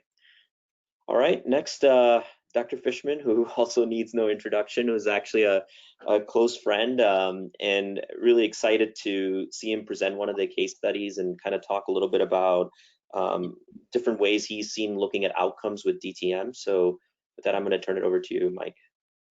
Great, thanks, Krishnan. Thanks for having me. And you know, it's always fantastic to follow Ricardo and the important work that he's done to really present to us this novel mechanistic rationale, this rationally designed electronic drug, if you will, that early clinical work is really showing this amazing translation from the preclinical work of biological neuromodulation now to fantastic outcomes in the human RCT. So I wanted to share, since I've been an investigator now and exposed to DTM in some way for several years, both as an investigator in the original feasibility study, which, as Ricardo just mentioned, was recently published. And that was, you know, tailed on a conventional trial. And we had patients in that feasibility study who, in many ways, actually have echoed the 3-month outcomes. So if you look back at that data, it's actually almost exactly the responder rate that we had for back pain, which is kind of fantastic. And I think that, you know, throughout the DTM story, the things that I've seen are the attention to detail, the scientific rigor that went into testing the hypothesis, and also ultimately asking that important question, what are we stimulating when we stimulate the spinal cord? And realizing that for many years, we had been suboptimally targeting glial cells or not targeting them at all, but haphazardly stimulating them. So really important work, very exciting to be part of this journey. And Ricardo mentioned that he'd been doing preclinical work for a long time. I followed that and saw him use this rat model in other painful states. And so I'd encourage you guys to go back and look at some of the other work he's done outside of SCS. Of course, this is very timely and we have exciting data to support it, but you know, Ricardo did not come up with this yesterday. So this is a particular patient of mine, one who has, you know, fortunate in some ways that she was treated early with SCS. I think that 18 months is early. And when we look at the data for the RCT, those patients had between 10 and 15 years of chronic pain. Now, this particular subject, she had about a 40-year-old female, L4-5 fusion, my patient. I sent her for the fusion. She had a listhesis with a radic, and she still had back and leg pain, despite a, you know, an appropriately healed and stable listhesis. It was certainly neuropathic, and her goal really was to get back to working as much as she could. She was an administrator, I think, at a church, improve her walking tolerance and her sleep disturbance. And so we did a trial of DTM stimulation. I always advocate, and I love putting these images into my talks, I always advocate for the contralateral oblique view.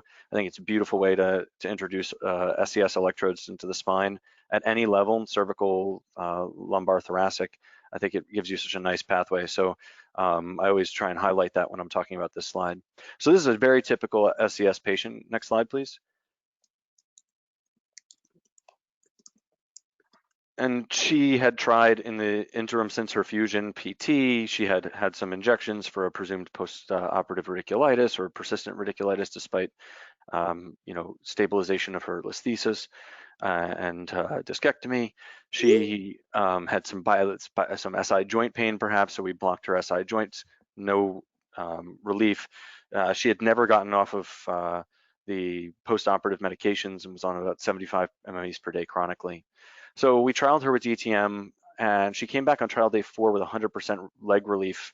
And this goes back into one of the parts of the study that Ricardo didn't really talk about.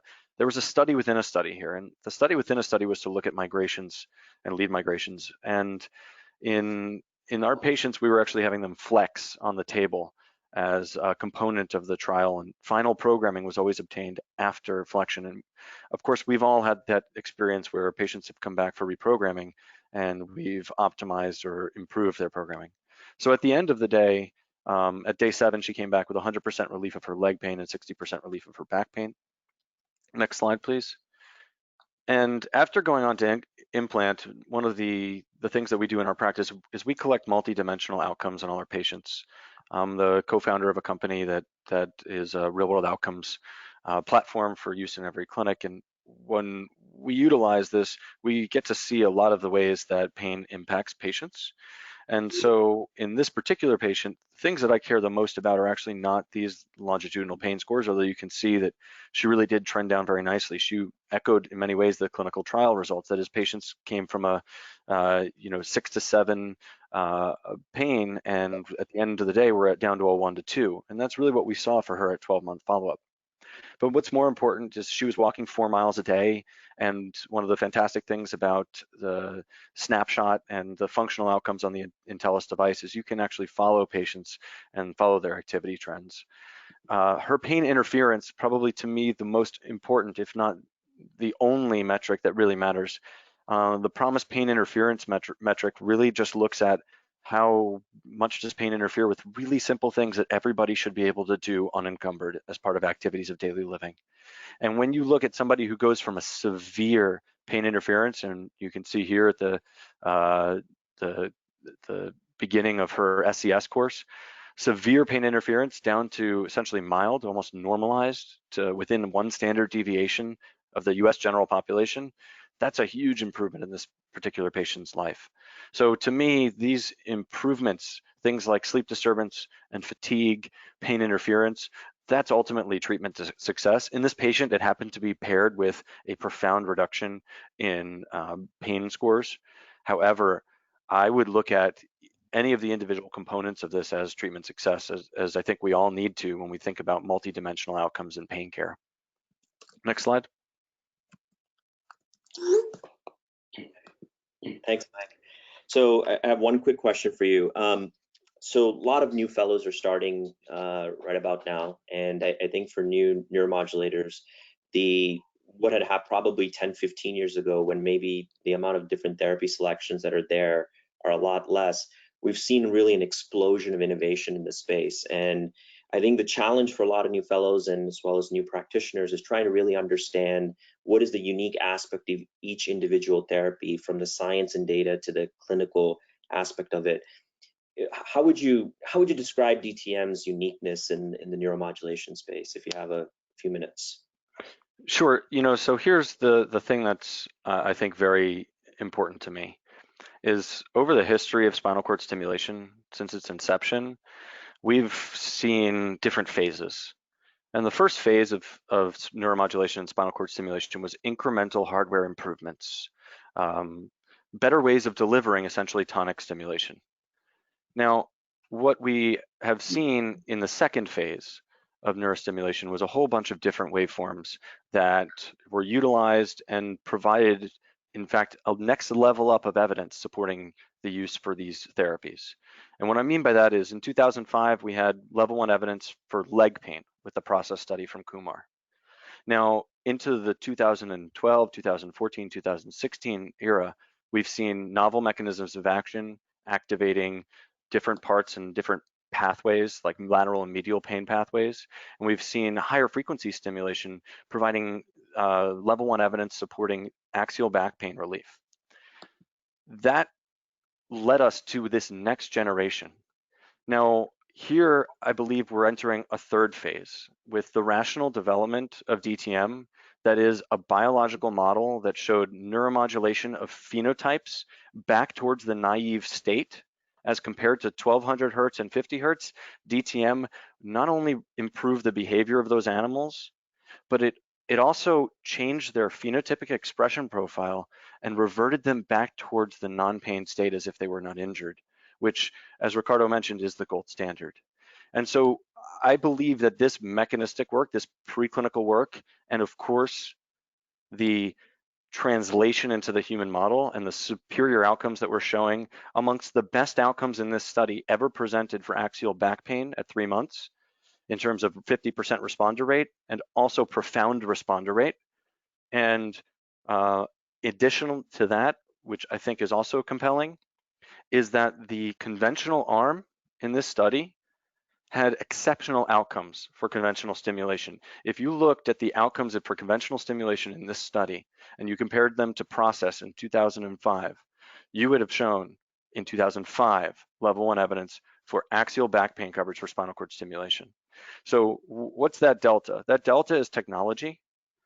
It's that right now we have an amazing opportunity, a first kind of time in the history of neuromodulation where you have a best-in-class platform that has been developed on engineering achievements since Medtronic developed and designed the first spinal cord stimulator, to give you a platform that now has a therapy with a robust, understandable biological mechanism of action with superior outcomes compared to conventional stimulation at 3 months for axial back pain. And to me, hope that one day, as a non-neurophysiologist or electrical engineer or PhD like Krishnan, that I can maybe understand how spinal cord stimulation works.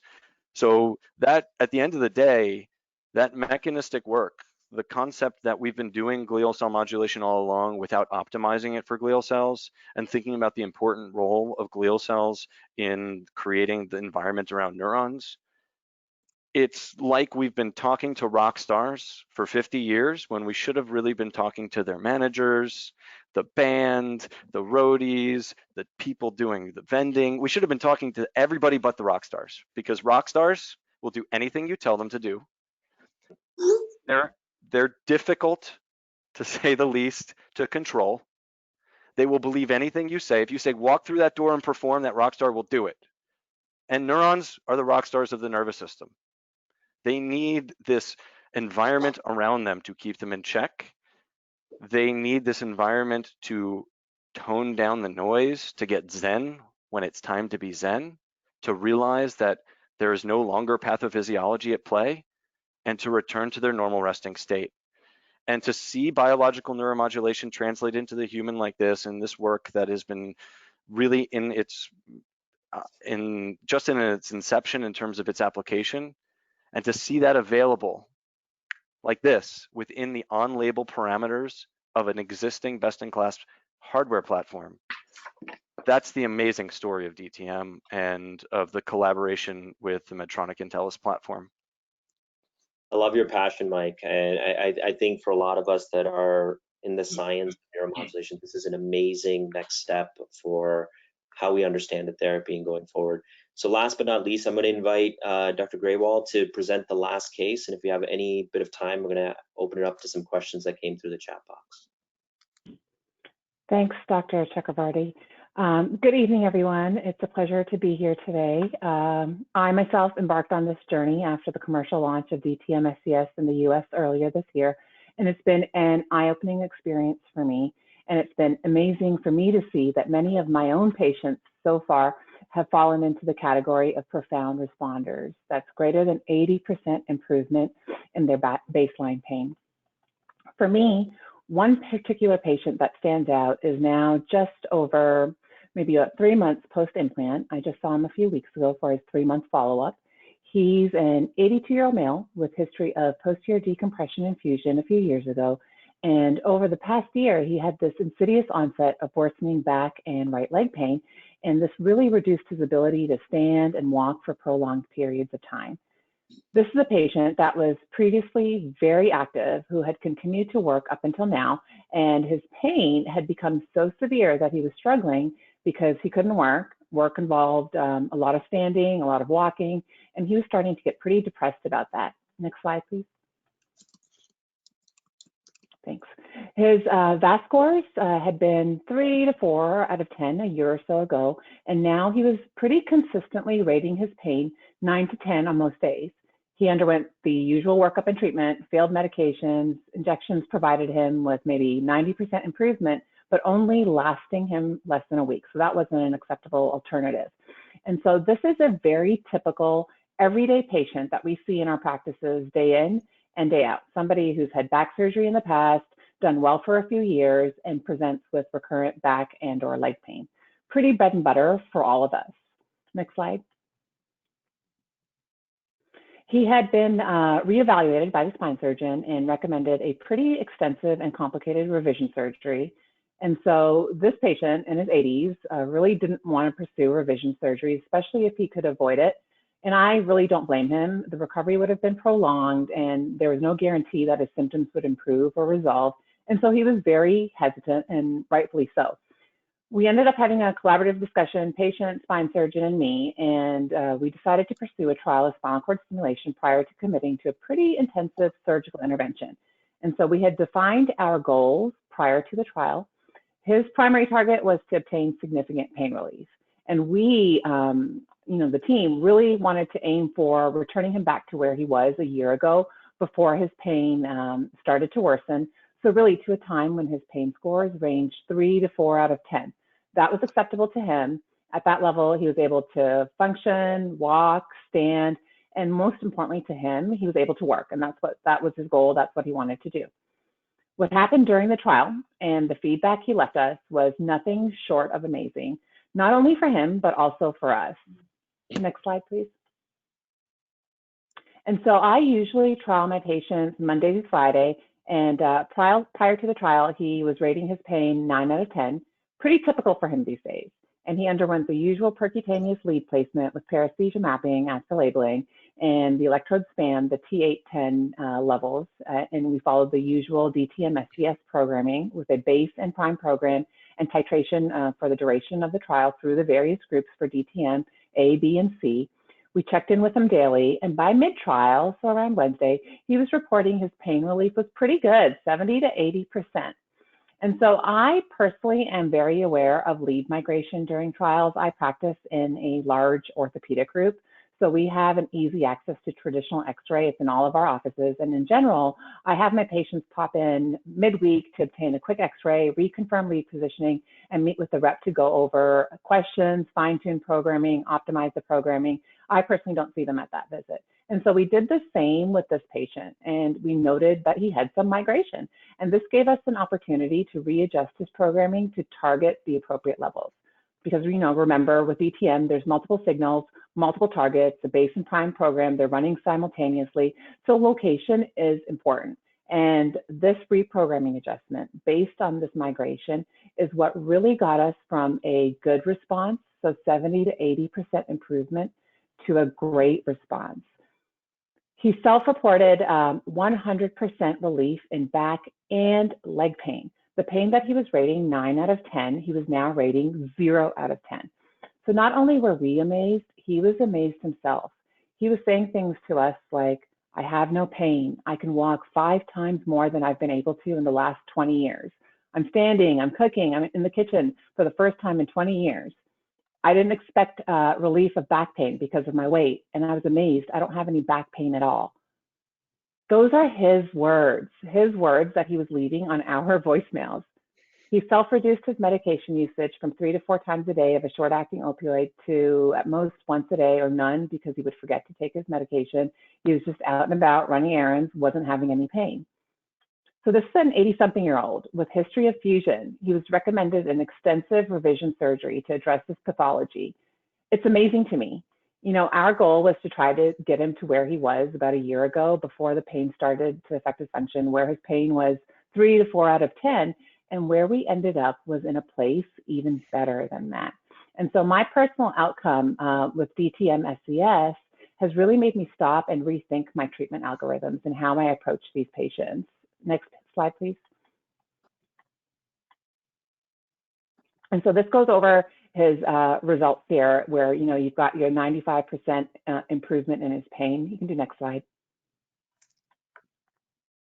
And so this patient is now 3 months post implant. I saw him a few weeks ago. He's continuing to improve report 95% improvement in his pain. He's ambulating greater and greater distances and participating in a gradual rehabilitative strengthening program through physical therapy because he's had years of deconditioning from his chronic pain.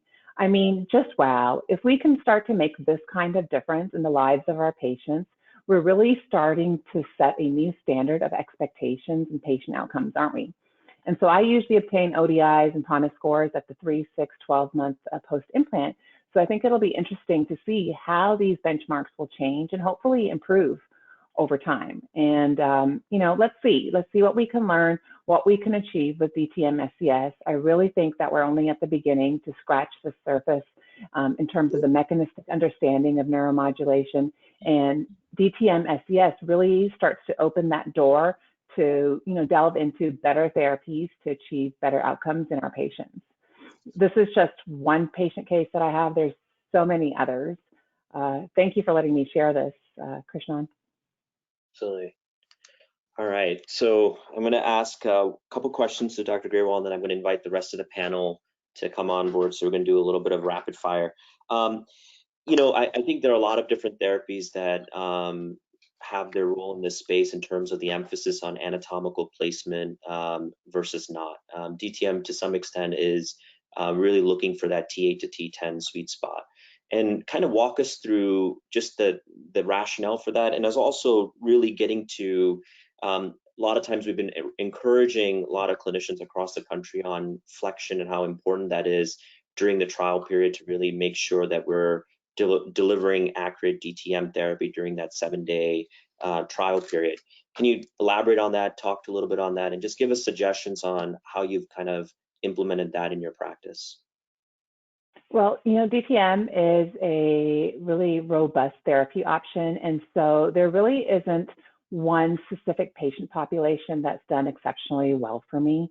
The thing is, that's been echoed previously, is just that whole neuromodulation space is evolving, including our mechanistic understanding of how this therapy works and the underlying cellular makeup of the location of where we're stimulating our patients.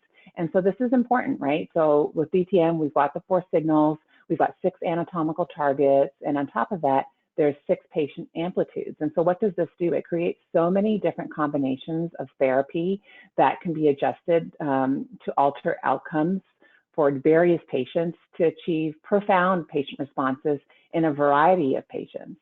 In the RCT, patients had excellent relief for not only back and leg pain, but also back pain alone. And in my own practice, I start with DTM for all of my patients. So back and leg pain, back pain alone with or without prior surgical intervention, CRPS, upper limb, lower limb. Those are some of my patients that had the most remarkable results, even though they weren't studied in the RCT. And so having multiple therapy options by design of that algorithm, the way we're targeting multiple different cellular makeups in the spinal cord, it makes a difference. And I think we're still evolving, and that's the beauty of DTM. How can we apply it to a whole slew of patients? And it's available to be utilized and developed further. I think we're again just beginning to scratch that surface. Mike and Ricardo, can I get you guys on too? Turn on your cameras. This is actually going to be a question for Mike. Dr. Erika Petersen, actually, and anybody can take this. She was asking about DTM with regards to placement in the cervical spine. Any thoughts regarding location and suggestions for folks, or what are your kind of suggestions on that? I mean, so I can tell you that we do have a clinical trial listed on clinicaltrials.gov looking at upper limb and or neck pain. And so what I can tell you is from my anecdotal experience and not from clinical research or from the RCT presented earlier, which focused on primary objective of back pain.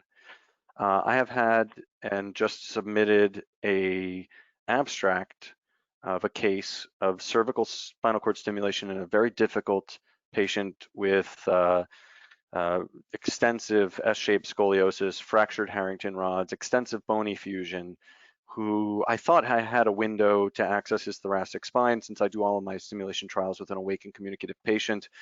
I really was not able to access his epidural space in the thoracic spine. I talked to him about placing a cervical lead. In this particular patient, I placed a single lead to C2, and the patient experienced 75% relief of his neck pain, thoracic spine pain, low back pain. In fact, with a single lead, he had relief of everything but his left arm. The lead was more on the right side, not that laterality actually in my experience means anything for DTM. And he has since been implanted with 2 cervical leads by a neurosurgery colleague and through a very small laminotomy. This guy was very difficult to access, and he's reportedly doing very well. So I'm looking forward to reporting longer term in a poster, hopefully at NANS. Fantastic. So this is next question goes to Dr. Vallejo. So I hear a lot of folks say, you know what, what's really unique about glial cell stimulation? And for all practical purposes, any platform theoretically should be able to target all these different cell types in the larger microenvironment or the spinal cord. And you know, we've had multiple conversations on this, in fact, offline, about why really the Intellis platform really fits best in terms of delivering the DTM therapy. And I also want to preface this. I think for a lot of folks that haven't done basic science, I mean, this isn't just a simple one-time permutation combination. And I think for folks that do anything with animal modeling, there's really a decade worth of work. So kind of talk to us a little bit about why Intellis, what makes the hardware so really making it a real fit for DTM, and what in parts of that really allow it to be the kind of the unique platform to deliver this type of therapy? That's an interesting question. So I really like what you just mentioned. This everybody is stimulating the glial cells. So every single player in the field right now, when they activate their contacts, they are stimulating the glial cells, whether they like it or not. And whether they are leading those biological processes in the right direction or the opposite direction is something that I'm not aware of. But I can tell you, though, that the combination that we came up with is just a working hypothesis that allow us to expand. So that means that as we move ahead, we will be able to combine other signals, always based on science, on preclinical data, and obviously with randomized controlled trials or clinical execution to confirm the benefits. So that is, in my mind, very important. Something that is interesting is that when we did the feasibility study, we did not have access to the Intellis at that moment. So we had to get an external generator that was modified in order to be able to combine multiple signals. So for me, was anecdotally, I would say it was a very good news when I was moving forward into the randomized control trial, and Medtronic notified me that the Intellis was able to generate all these signals and have all this capability. One of the major issues throughout the study was recharging, because some of these patients, at least during the research protocol, because of the avoidance of variability, we wanted to make sure that they recharge the battery every day. And what we observed is that the patients require never more than 22-25 minutes to recharge the battery, even if it was totally empty. And I think that was a factor that influenced the consistency of the results, because everybody we knew was stimulated, and also the satisfaction from the patients. And also, obviously, when you are running a randomized controlled trial, you want to make sure that the device that you are using will be able to give you flexibility in case, for example, of the need of an MRI or things like this. Some of these patients may have advancement of the conditions that led them to pain, or they have new conditions. So that those particular aspects of the device were very useful during the clinical trial. And now as we move into the new RCTs for virgin back and upper limb and neck, I think this is going to be also very relevant. Fantastic. This question goes next to Dr. Fishman. I think you presented some really interesting data outside of VAS score. Do you think that we as an industry are at the point now that we need to really have more emphasis on outcomes data outside of VAS score, really look at patients holistically on future randomized controlled trials and or new indications? And how important is that you've kind of tracked that data in your own practice and has really changed the way that you think you're delivering care?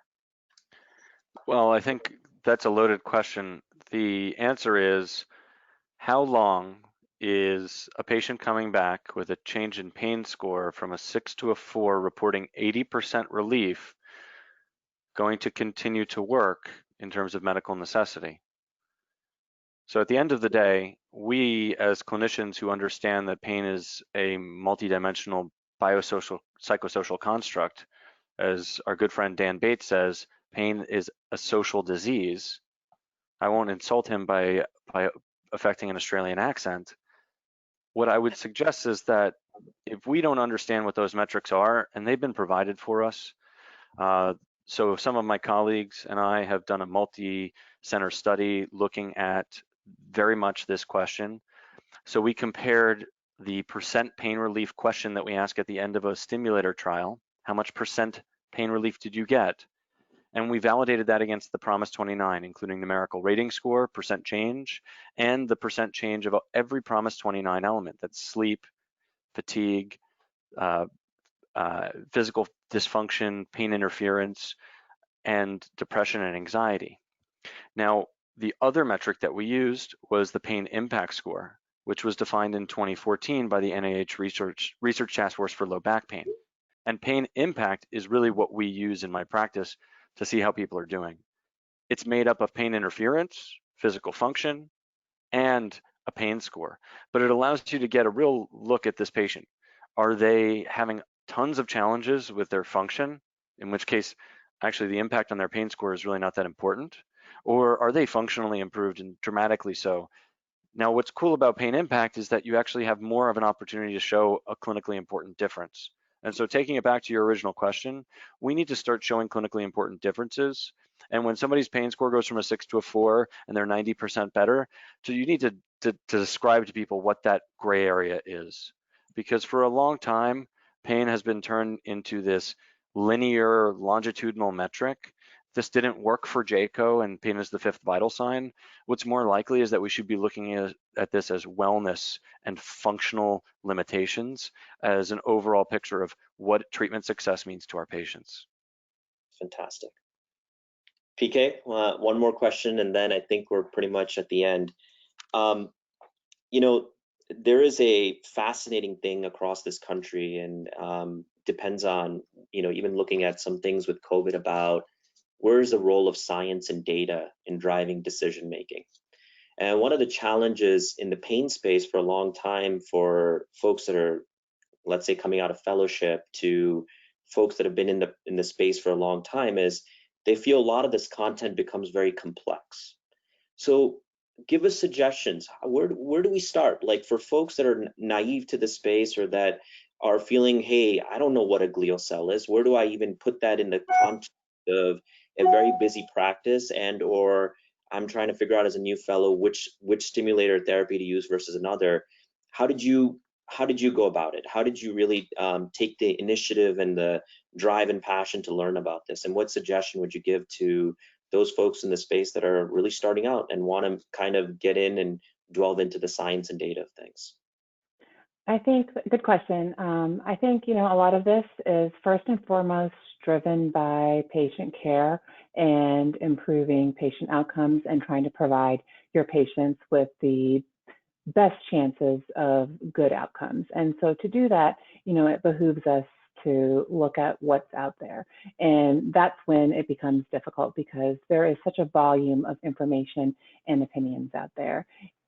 The first starting point is find a mentor. Don't find just one mentor, find 2, 3 mentors, find colleagues. You know, we're in private practice, but we also work together. We have our own practices, and network with your colleagues, see what they're doing, discuss with them, and then reach out to any one of us that are now further along in our careers, that have the experience under our belts, you know, that we've stumbled over rocks to get to the places that we are today, because we're all here as a group to just help each other out and advance the field. Because again, at the end of the day, it becomes about patient care and how can we improve patient outcomes and advance the field. And so really the biggest take home is reach out to your colleagues and reach out to each other to develop that information and that sounding board, so to speak.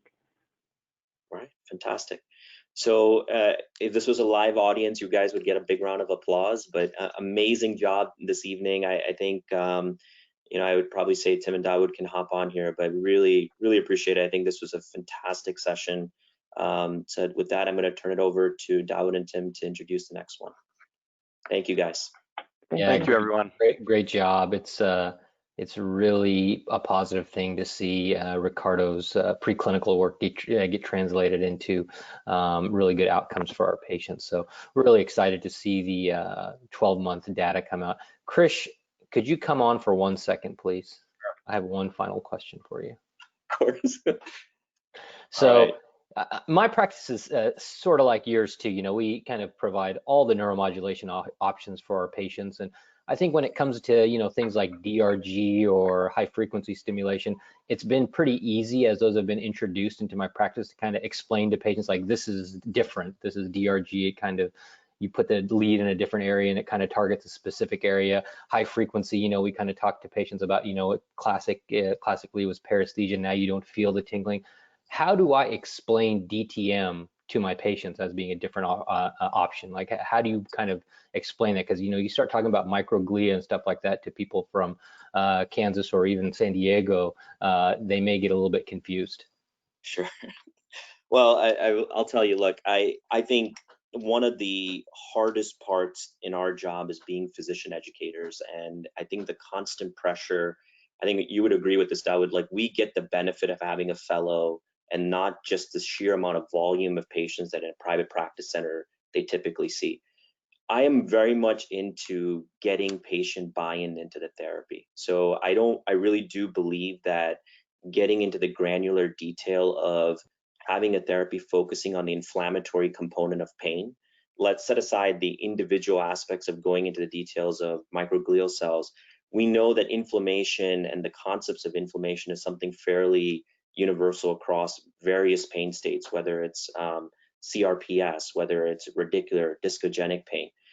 So I really start with that component of it, and I really take the time that, you know, it goes not in 20, 30-minute session, but on multiple sessions. That isn't just, hey, I'm going to tell you need a spinal cord stimulator and this is DTM from Medtronic. I really get into that. I talk a lot about the process of the trial, what their expectations are, and I build the mechanism, because I think so much of the bigger issue in this space is therapy durability.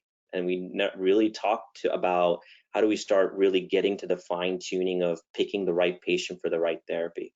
So I think part of that is the foundation of that rests in the science and the understanding you're conveying to patients. So focus on inflammation, focus on how important that is to the maintenance of the chronic pain process.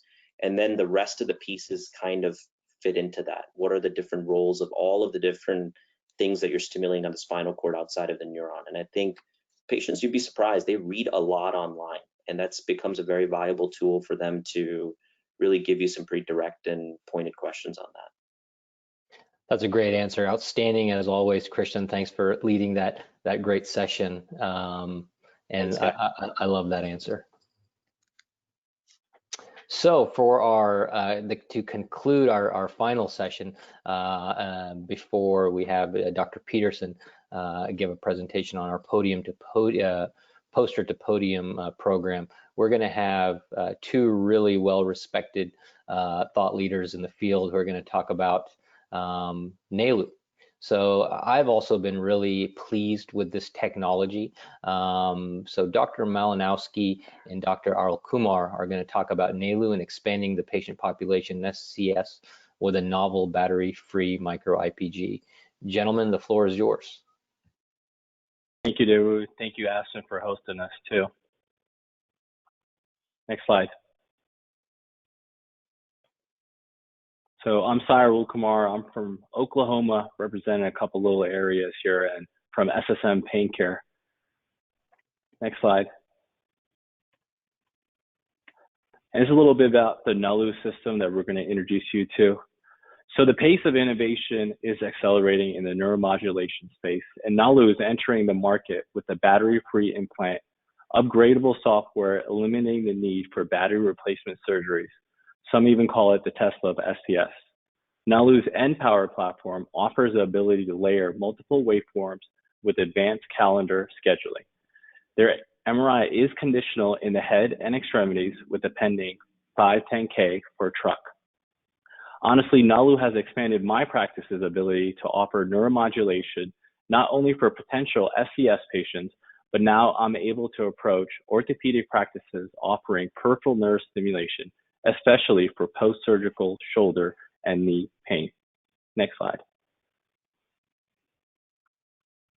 Size does matter, guys. As a patient, if I told you you could have this,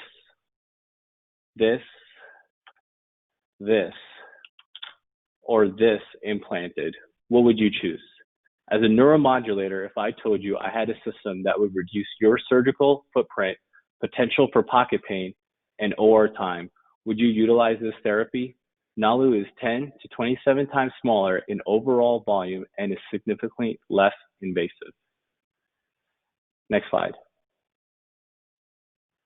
As a patient-centric physician, Nalu is uniquely positioned to offer multiple SCS and PNS therapy options.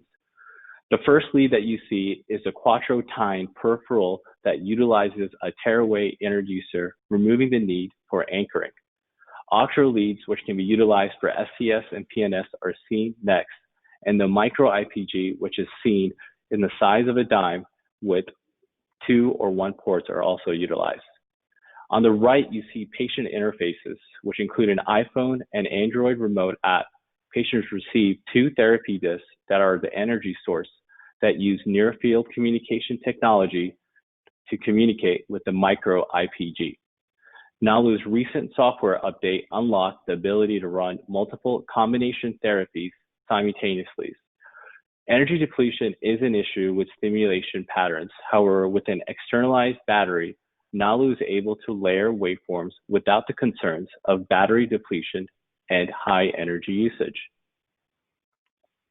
Next slide. The Nalu process allows for something called a wearability study. What is a wearability study? It's an integral part of the patient experience with Nalu. The patient is able to familiarize themselves with the patient interface to ensure this is the right therapy for them. The process enables for an additional patient interaction, which I utilize as a touch point for the patient to buy into this treatment plan and educate themselves further on the entire treatment. Next slide. The Micro-IPG is seen on the slide on the left with the therapy disc with an adhesive clip used on the next slide. Dr. Malinowski would touch a little bit more on Nalu's wearability data.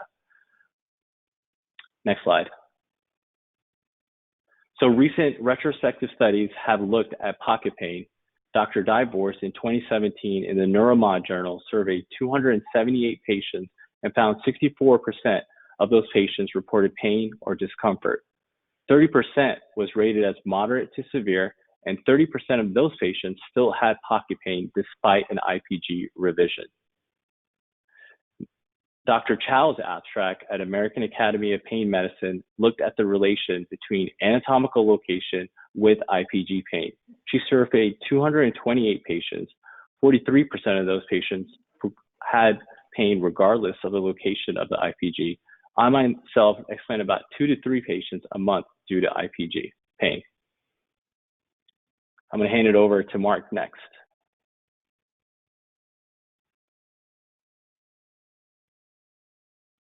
Thank you very much. I appreciate it, Sai. It's great to hear your portion of the presentation.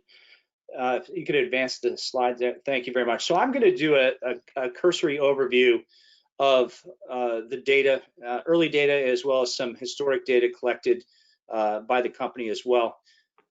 Next slide, please. So, ultimately, we have a great system that's unique in the sense that the battery source is externalized, and that delivers the energy directly transcutaneously to the internal pulse generator, which is in fact implanted. And the adhesive clip is the interface that holds the battery itself directly on to the skin and ultimately overlying the IPG. So it's clearly important as neuromodulators that we recognize, right off the bat, is this something that's going to be tolerated? Once again, as many people tonight have mentioned, patients first. Is the patient going to tolerate this or not? Is this something that's going to be a burden or not? Next slide, please. So early on, Nalu was very interested in determining if this is going to be a reasonable approach for patients. So when you are concerned certainly about the general population, you ask them directly. The company performed a wearability study. The number of patients that were asked to respond to a questionnaire were 77.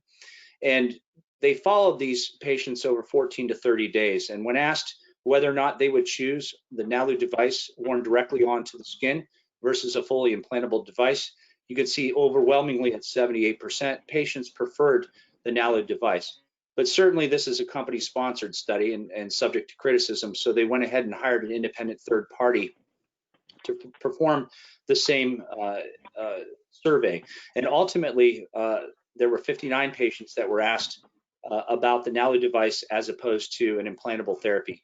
And as you can see, there was a reduction in the patients that chose Nalu, but certainly a majority of the patients preferred Nalu at 63% overall. But if you look closely at this data, they didn't lose respondents to implantable therapy, but they actually just lost respondents directly to the population of patients, people that were undecided. So when you ask the patients, what are the reasons why you really want something externalized rather than unseen inside the body? And the patients responded based on what you see there on the right. They preferred a smaller device. They perceived it as less invasive, and that the concept of having a battery source implanted was bothersome to them. And looking not only at the implanted therapy versus the externalized power source, they also were looking towards the future. Do they want to undergo yet another surgery in 5 to 10 years to replace that battery? And they were very attracted to the concept of no potential battery replacement surgery. The remainder of the respondents were a potpourri of different items relative to what they preferred. And this data was also presented by Dr. Poiré at NANS 2019. Next slide, please. So when you're one of the newer companies, you're providing stimulation therapy both to the dorsal column as well as to the peripheral system.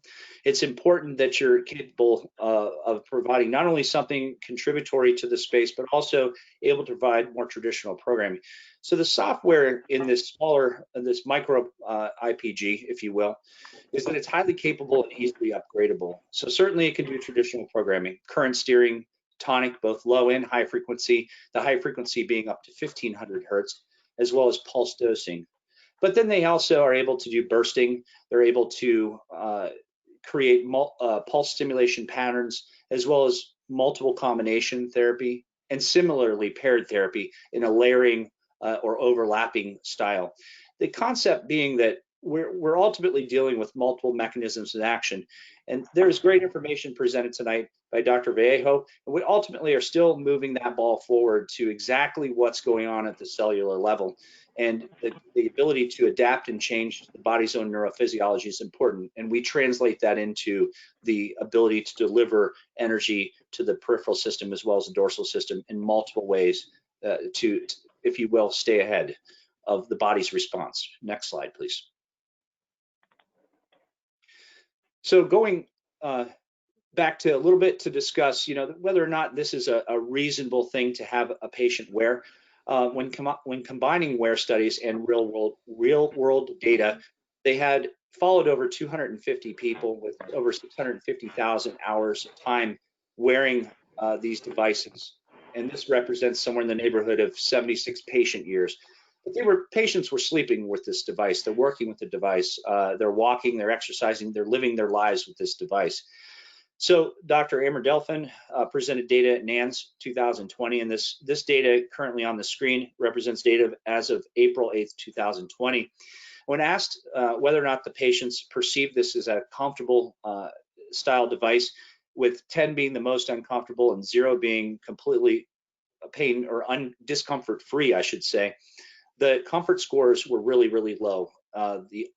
Really should be stated as the discomfort scores were really low, but ultimately they were very comfortable with the device at 1.2. Furthermore, were the patients really actually aware of what they're wearing? Was it a preoccupying device or not? And if you were in a scale of 1 to 10, 10 being the most aware of the device and 0 being the least aware, they ranked that device, the scores ranged at 1.4. So certainly the patients perceived the device as very comfortable and very much not something that drew their attention away from living their life. Next slide, please. So the NPower study is ongoing in Australia, and the preceding studies leading up to the human studies in Australia were based on animal studies in the lab. The NPower study, I'm presenting some of this data on behalf of the investigators with their permission, Dr. Barrels et al., and it's currently ongoing. Next slide, please. So the study is a prospective multi-center open label clinical trial to demonstrate its safety and the performance of the new microstimulator in the treatment of its indications, specifically trunk and limb pain. There are 5 Australian sites currently with 32 subjects that were implanted, 21 followed out at 3 months, with ongoing out to 1 year. And they used a menu of therapy options as referenced in our earlier slide. Next slide, please. So as these things go, we need to make sure that everybody's on the same page with respect to disclaimers. So from a legality standpoint, the disclaimer is that these slides are based upon a pilot study, which in itself intrinsically has its limitations. The company intends on doing a larger study and to seek explicit FDA clearance for claims derived from the findings made in this study. Additional studies are being planned to verify trends seen from the data. So as you can see, there are limitations that are present, and these the data points will be submitted to the regulatory authorities. The limitations with respect to the current study is that it does in fact have a small n.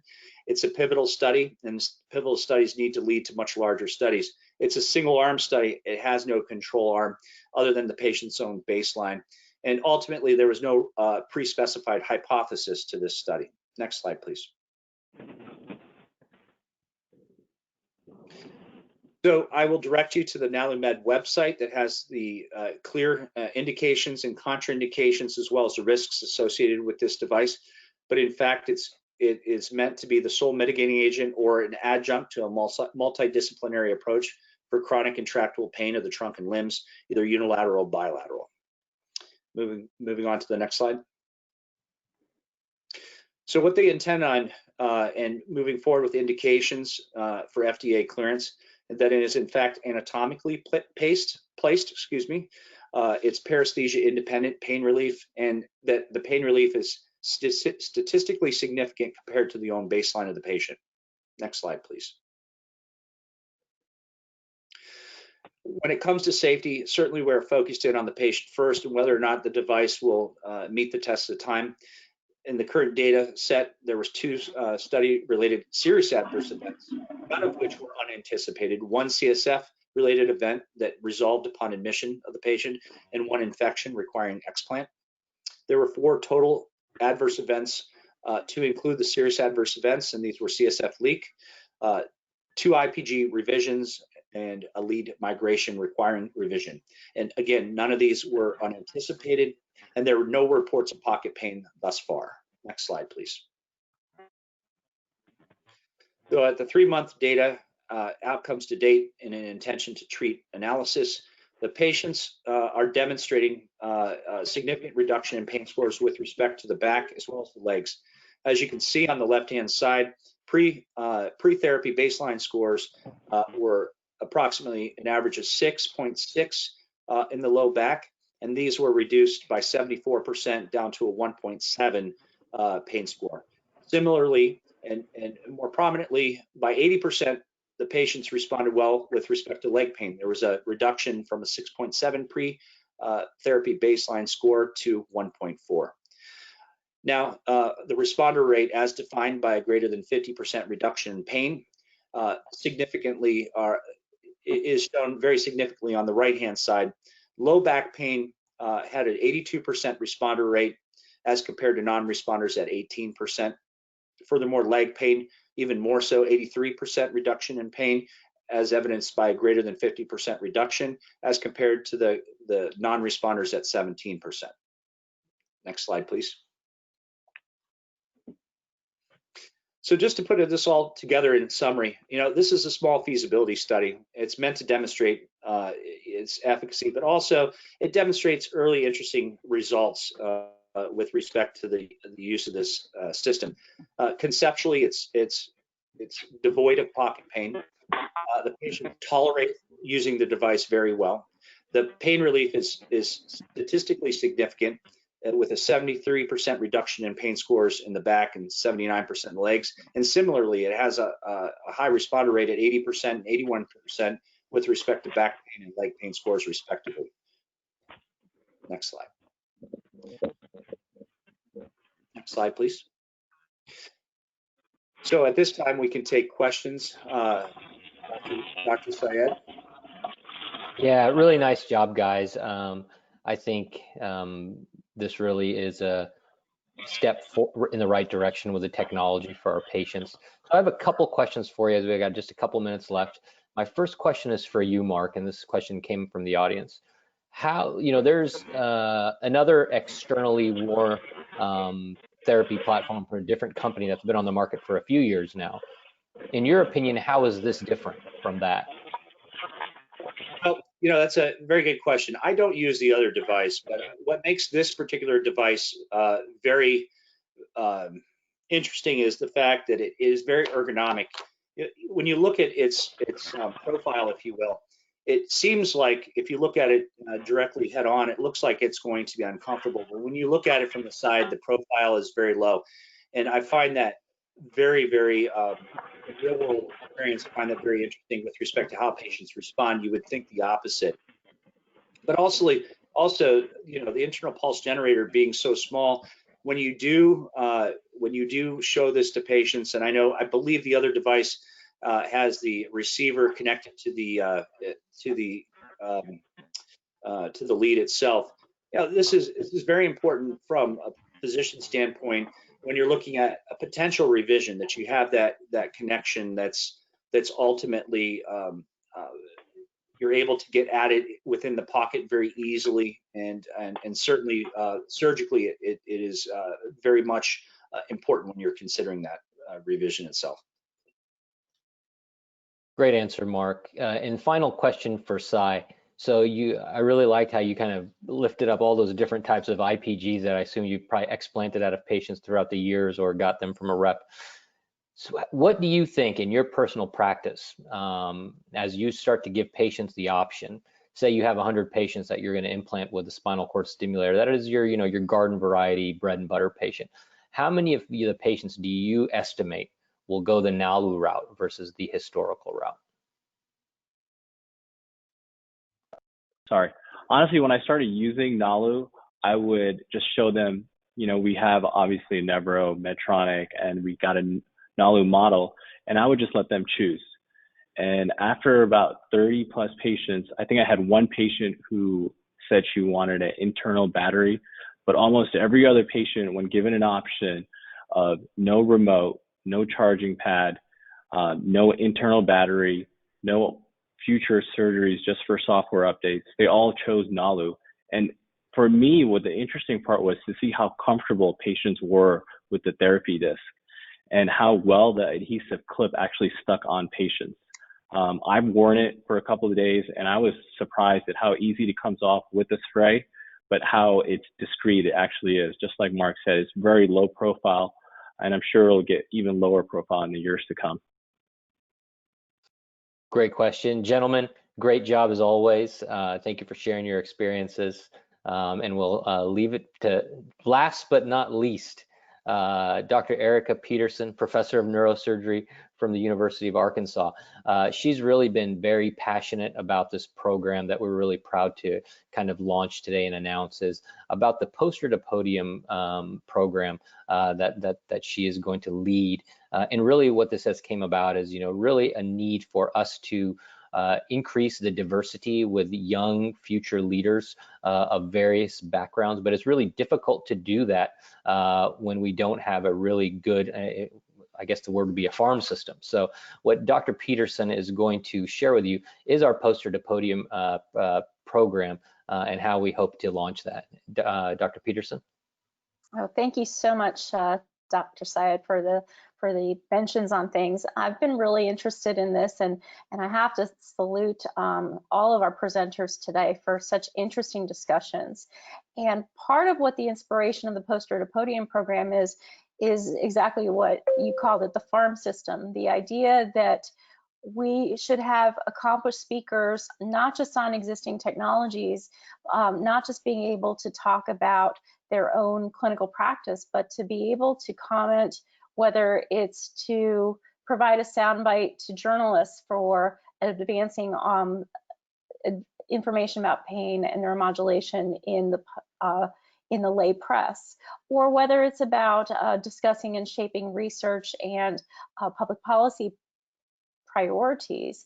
And so what we wanted to do was to try to figure out a way that we could harness the interests of the up and coming generation of pain clinicians and provide them tools that are not readily available in medical training, in fellowship, in residency, which are how do you actually take your interest and enthusiasm and translate that into a passion that conveys to other people as well. So if you'll go to the next slide for me. Well, you can, just as a reminder, this is a portion of the ASPN mentorship program, and we have deliberately designed mentorship at ASPN to work differently than at any other program that you may have encountered in other societies. We want to be sure that this develops talent and leadership as part of it, but also to ensure that that does it in a way that doesn't have any kind of duplicate to what someone might get participating in other locations. And that's where this Poster to Podium initiative is really unique in interventional pain management, in neurosurgery even as well. If you look at the next slide, please.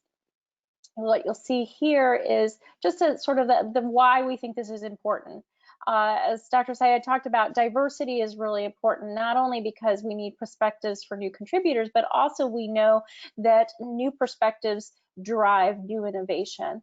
And the other thing is that we need a way to supplement what is important for career progression and also professional development, both in the academic and in the private practice arena. There is a paper from Dr. Natalie Strand and a group reviewing the COVID era webinars that have been held since March to look at gender diversity. And what was noted in this is that the society-sponsored webinars in pain medicine over that time met or exceeded the proportion of women in pain medicine in terms of panelists and presenters, but industry-sponsored offerings lagged. And often that's because we don't have the same amount of representation and networking to make new voices prominent. And additionally, a new publication that just came out last week looked at publications and found that there was 5% fewer women participating as first and last authors and submissions to the JAMA Surgery Journal in 2020 when compared to the 2019 time period. And so we know that there are specifically some challenges within diversity, both for women and also obviously in other diversity components. And this tags on to what we've discussed as being high priorities that were mentioned in our diversity webinar previously. If you look at the next slide, what we want to describe in the Poster to Podium program is, again, development of speakers, research, and leaders over the course of a year. And the idea here is a cycle where identified participant mentees are partnered with mentors to actually take a research focus starting that post as a poster project that's presented in the midpoint of the year, and then flesh it out further into something that will be an oral presentation at our annual meeting. You don't have to, as a mentee, have access to a research population. That's part of appropriate partnering with mentors so that that project can exist. And that's part of the reason that somebody who is newly in private practice and may not think that they have a research access project should not think that they can't be part of this program if what we're talking about resonates with their goals for their overall professional development. The whole focus here is mentor guidance and opportunity around the progress, and we'll be supplementing that with sessions based on speaking, writing, presentation skills, the techniques for research development as part of the overall package. Next slide, if you would.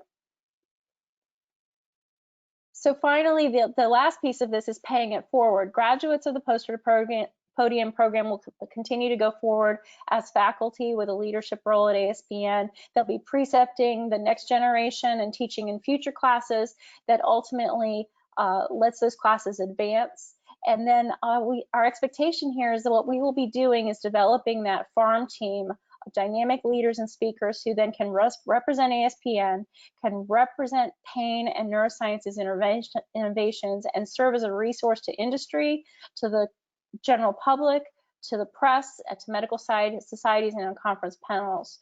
The idea here is ultimately that what we'll be doing in developing and providing the service is enhancing the visibility of these early career pain clinicians and researchers so that they get promotion to be recognized as experts in their fields and accelerate their path towards leadership. There are some models like this that are around. One of these is in the Association of Women Surgeons, where they have a signature speaker series, but what we've done is add several different components beyond those things that make it the full year program as opposed to just an afternoon workshop program, and we think that ultimately this will lead to significant impact in terms of professional trajectory. I wanted to really request that those of you who are participating in the think tank provide some feedback about how we can make this stronger. Our pilot class will be 5 participants at most, and we are currently getting some interest in requests for both mentors and mentees for this first class. And part of this we know is that they will be the guinea pig class as to how we structure and make this stronger. And it's obviously an iterative process, so I anticipate that our 5th completing class will be even stronger than anyone that we get to start off now. Great job, Erika. I think this is going to be a really important program, probably one of the most important initiatives that we have to launch in the next year. So I really commend you for your leadership on this. Thanks very much. Have a good night.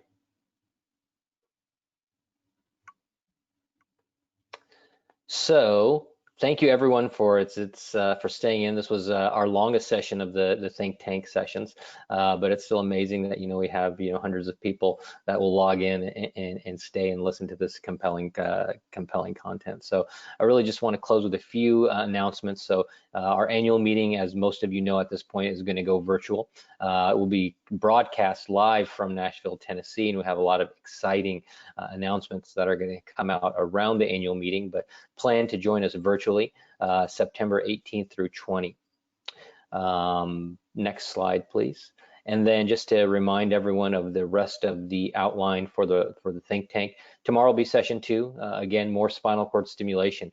We're going to kick it off with Nevro and new indications and advancements in 10 kHz stimulation.